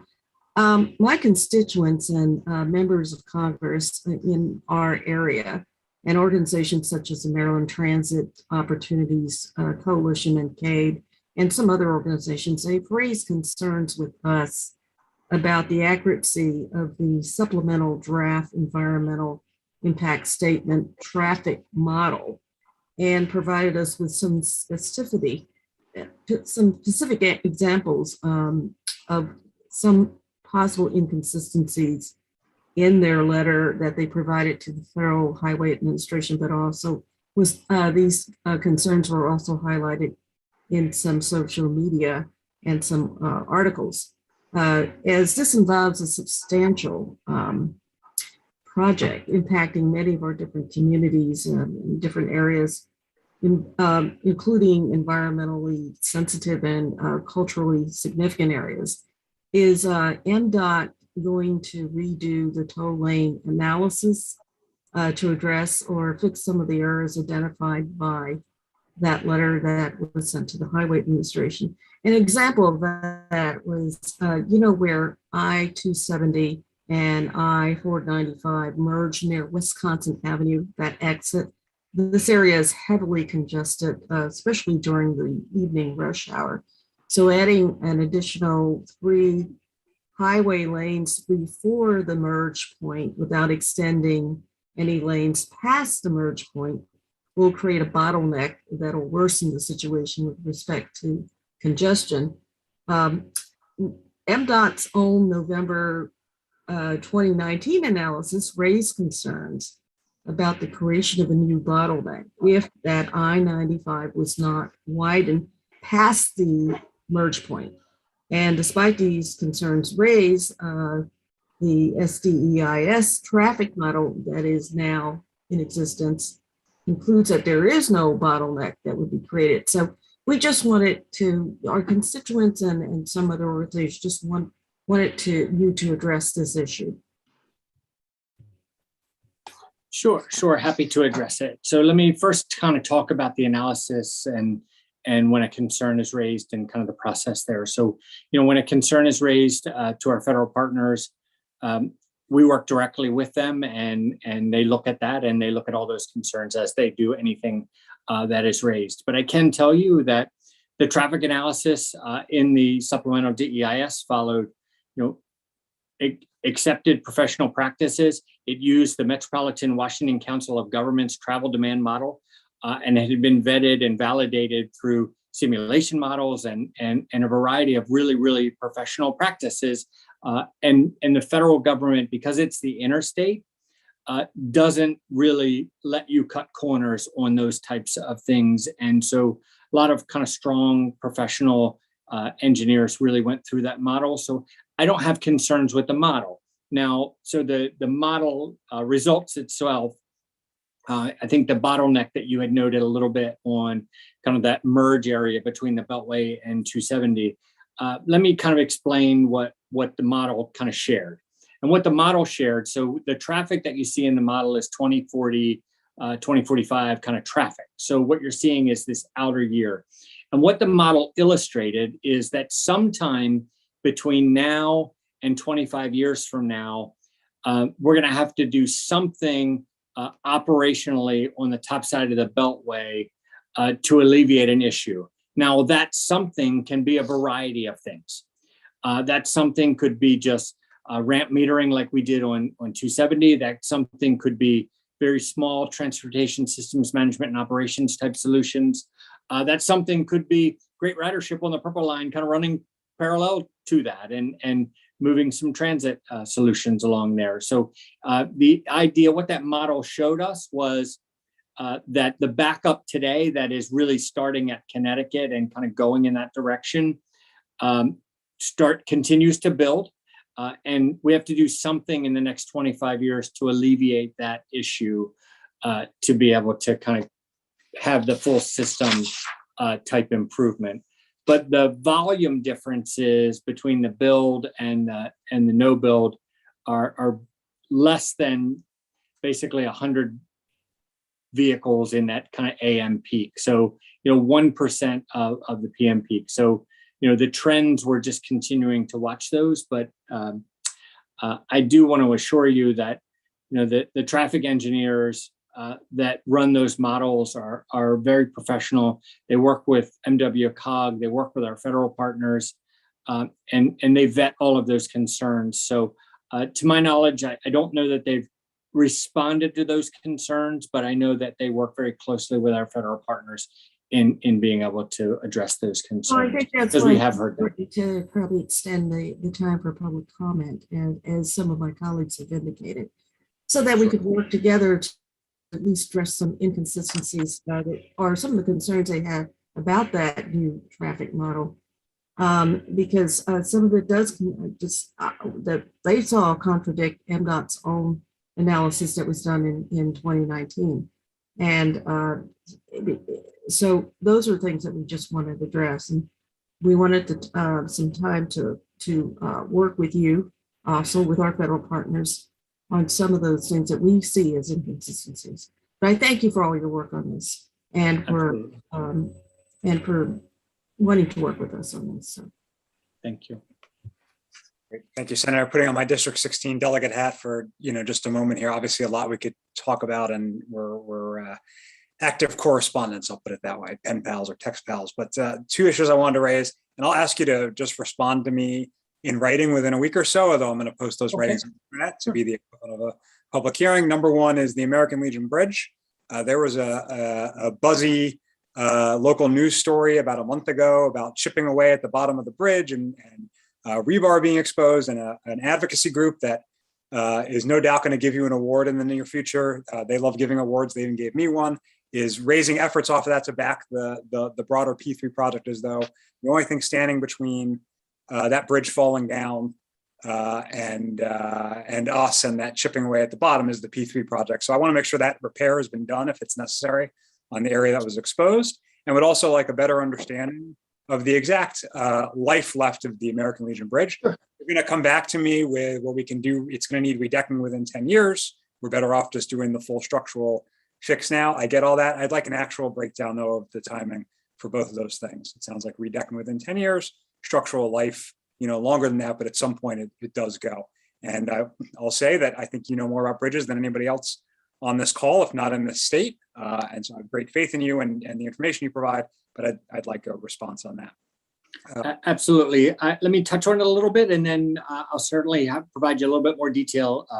Touch on it really because I know a lot of you have been on for a long time. So absolutely. So the deterioration, I always want to address an issue of if there's any kind of sediment that someone thinks a bridge is unsafe. The American Legion Bridge is not unsafe. It has a lot of structural life left. And so when you're looking at a bridge like that, what you saw was kind of an exposed rebar from concrete that was being damaged by some water and some drainage issues. So we're now actively kind of repairing the concrete, but also repairing the water issue associated with that. And then what I'll do is I'll follow up with you with the different structural life of the three different components, whether it's the superstructure, the piers, or the deck itself. So, yeah. Okay. And the second question, which again, I just appreciate the response in writing for everybody's time, is actually on the something that you were just talking about with Senator Lee, which in my mind could very easily include the sort of congestion management efforts that you've done on 270 and that are in process on the Baltimore Beltway that are obviously much lower footprint, much lower cost, and much lower controversy than some of the other things you've been talking about. 495 East is, I won't say it's out of the plan, but it's significantly delayed. So it's going to be a long time before anything happens there. And so it's probably time to look at actively doing a similar kind of project on 495 as has been done on 270 is underway on the Baltimore Beltway. And this is the time to do it because of the resources you have. So I'll just let you follow up with me on that. District 15 is here represented by Delegate Chi and Delegate Fraser Hidalgo, but they've declined to ask questions tonight, I think in the interest of everybody's time. So with that, I'm going to turn it over to the District 14 team of Delegates Kaiser, Lutke, and Queen. Thank you, Mr. Secretary. Thank you. Thank you, Mr. Chairman, and appreciate it. And the District 14 team, we're all connected right now on a text exchange, but I want to thank Secretary Slater and the rest of his extended team. Just a few key projects I want to talk about, some of which have been brought up by other districts. Certainly we're pleased that the Brookville bypass is moving forward. I just had lunch with Karen Montgomery the other day, and she's hoping this happens in her lifetime. So you've heard the goal, make it happen. But we are concerned about some other issues we need that aren't in the draft CTP. Issues have already been brought up about US 29. For us, a lot of the issues, as you know, are Burtonsville and the challenges we have at 29 and 198. And we need to do a lot more to transform Burtonsville, whether it's walkable, livable communities and some other details as well. Next, I would mention, it's actually been brought up by two other districts, Maryland 28 and 97. It's there at the corner of our district as well as District 19, but it was brought up by District 17 because of the challenges of people driving north up through Olney. And it's been called a failed intersection by several people, clearly, and it's one of the worst bottlenecks in the county, and we need some help there. And we'd love to hear more about what you're planning there. Further north, I just want to bring up the Laytonsville bypass project. As you know, that the town owns most of the right-of-way, so it's cost-wise better looking than some other projects right now. But right now there isn't any funding there, and certainly love to hear about that as well. And then just in general, frustration that we have, and this was all of this was in a letter that we shared before, but to highlight again our concerns about pedestrian and bicycle projects across our district, and one place in particular that you've heard about over the years near Sherwood Elementary School, that there are no sidewalks and no easy way to get there. And I would like to, I don't know if my other colleagues will be joining us. I do know that Delegate Queen and Delegate Lukey are online. I think Senator Zucker may have joined us as well, but I think this is it for our district. So just showing the other districts how to do it in 2 minutes. Thank you so much. I can follow up with some of the detailed plans on some of the intersections that you raised. But rest assured, I worked very closely with Senator Montgomery when that project went through planning years ago, and I still have the same phone number. So we're working pretty hard on that one. And then when she gets really serious, she calls Senator Zucker and he calls me. So we kind of work on that one. But we did get a little bit of a delay with a utility issue and a water main out there, but we're working to get that back on track. Okay. Great. I think And then that if you can just follow up with some of the other issues around 29-198, 2897, as well as the Laytonsville bypass and the pedestrian and bicycle projects. Thank you. Mr. Chair, I'm not sure if my teammates have anything to add. Well, Delegate Queen gave a great thumbs up to your reference to how other districts can do it. So we'll try to do better in District 16. So, Mr. Secretary, I think that is it for the evening. Let me just say that it's really great to hear of all the communication all my colleagues have with you and the other members of your leadership team. It's great and it's appreciated, even if there's individual projects or other things that we have some static around. We appreciate the overall engagement, and I haven't even been at this that long, and it has not always been that way. So appreciate the tone and tenor that you and your team bring. Chair Kramer, anything else to close us out? Just want to say I appreciate Delegate Kaiser's showing everyone how it can be done as we go into 3.5 hours. And I thank Secretary Slater for spending that 3.5 hours with us and your team. Very much appreciated. Again, thank you all for your public service. It is very much appreciated and respected. Everybody stay healthy, stay well, and that's a wrap. Thank you all. Have a great night. Thanks, guys.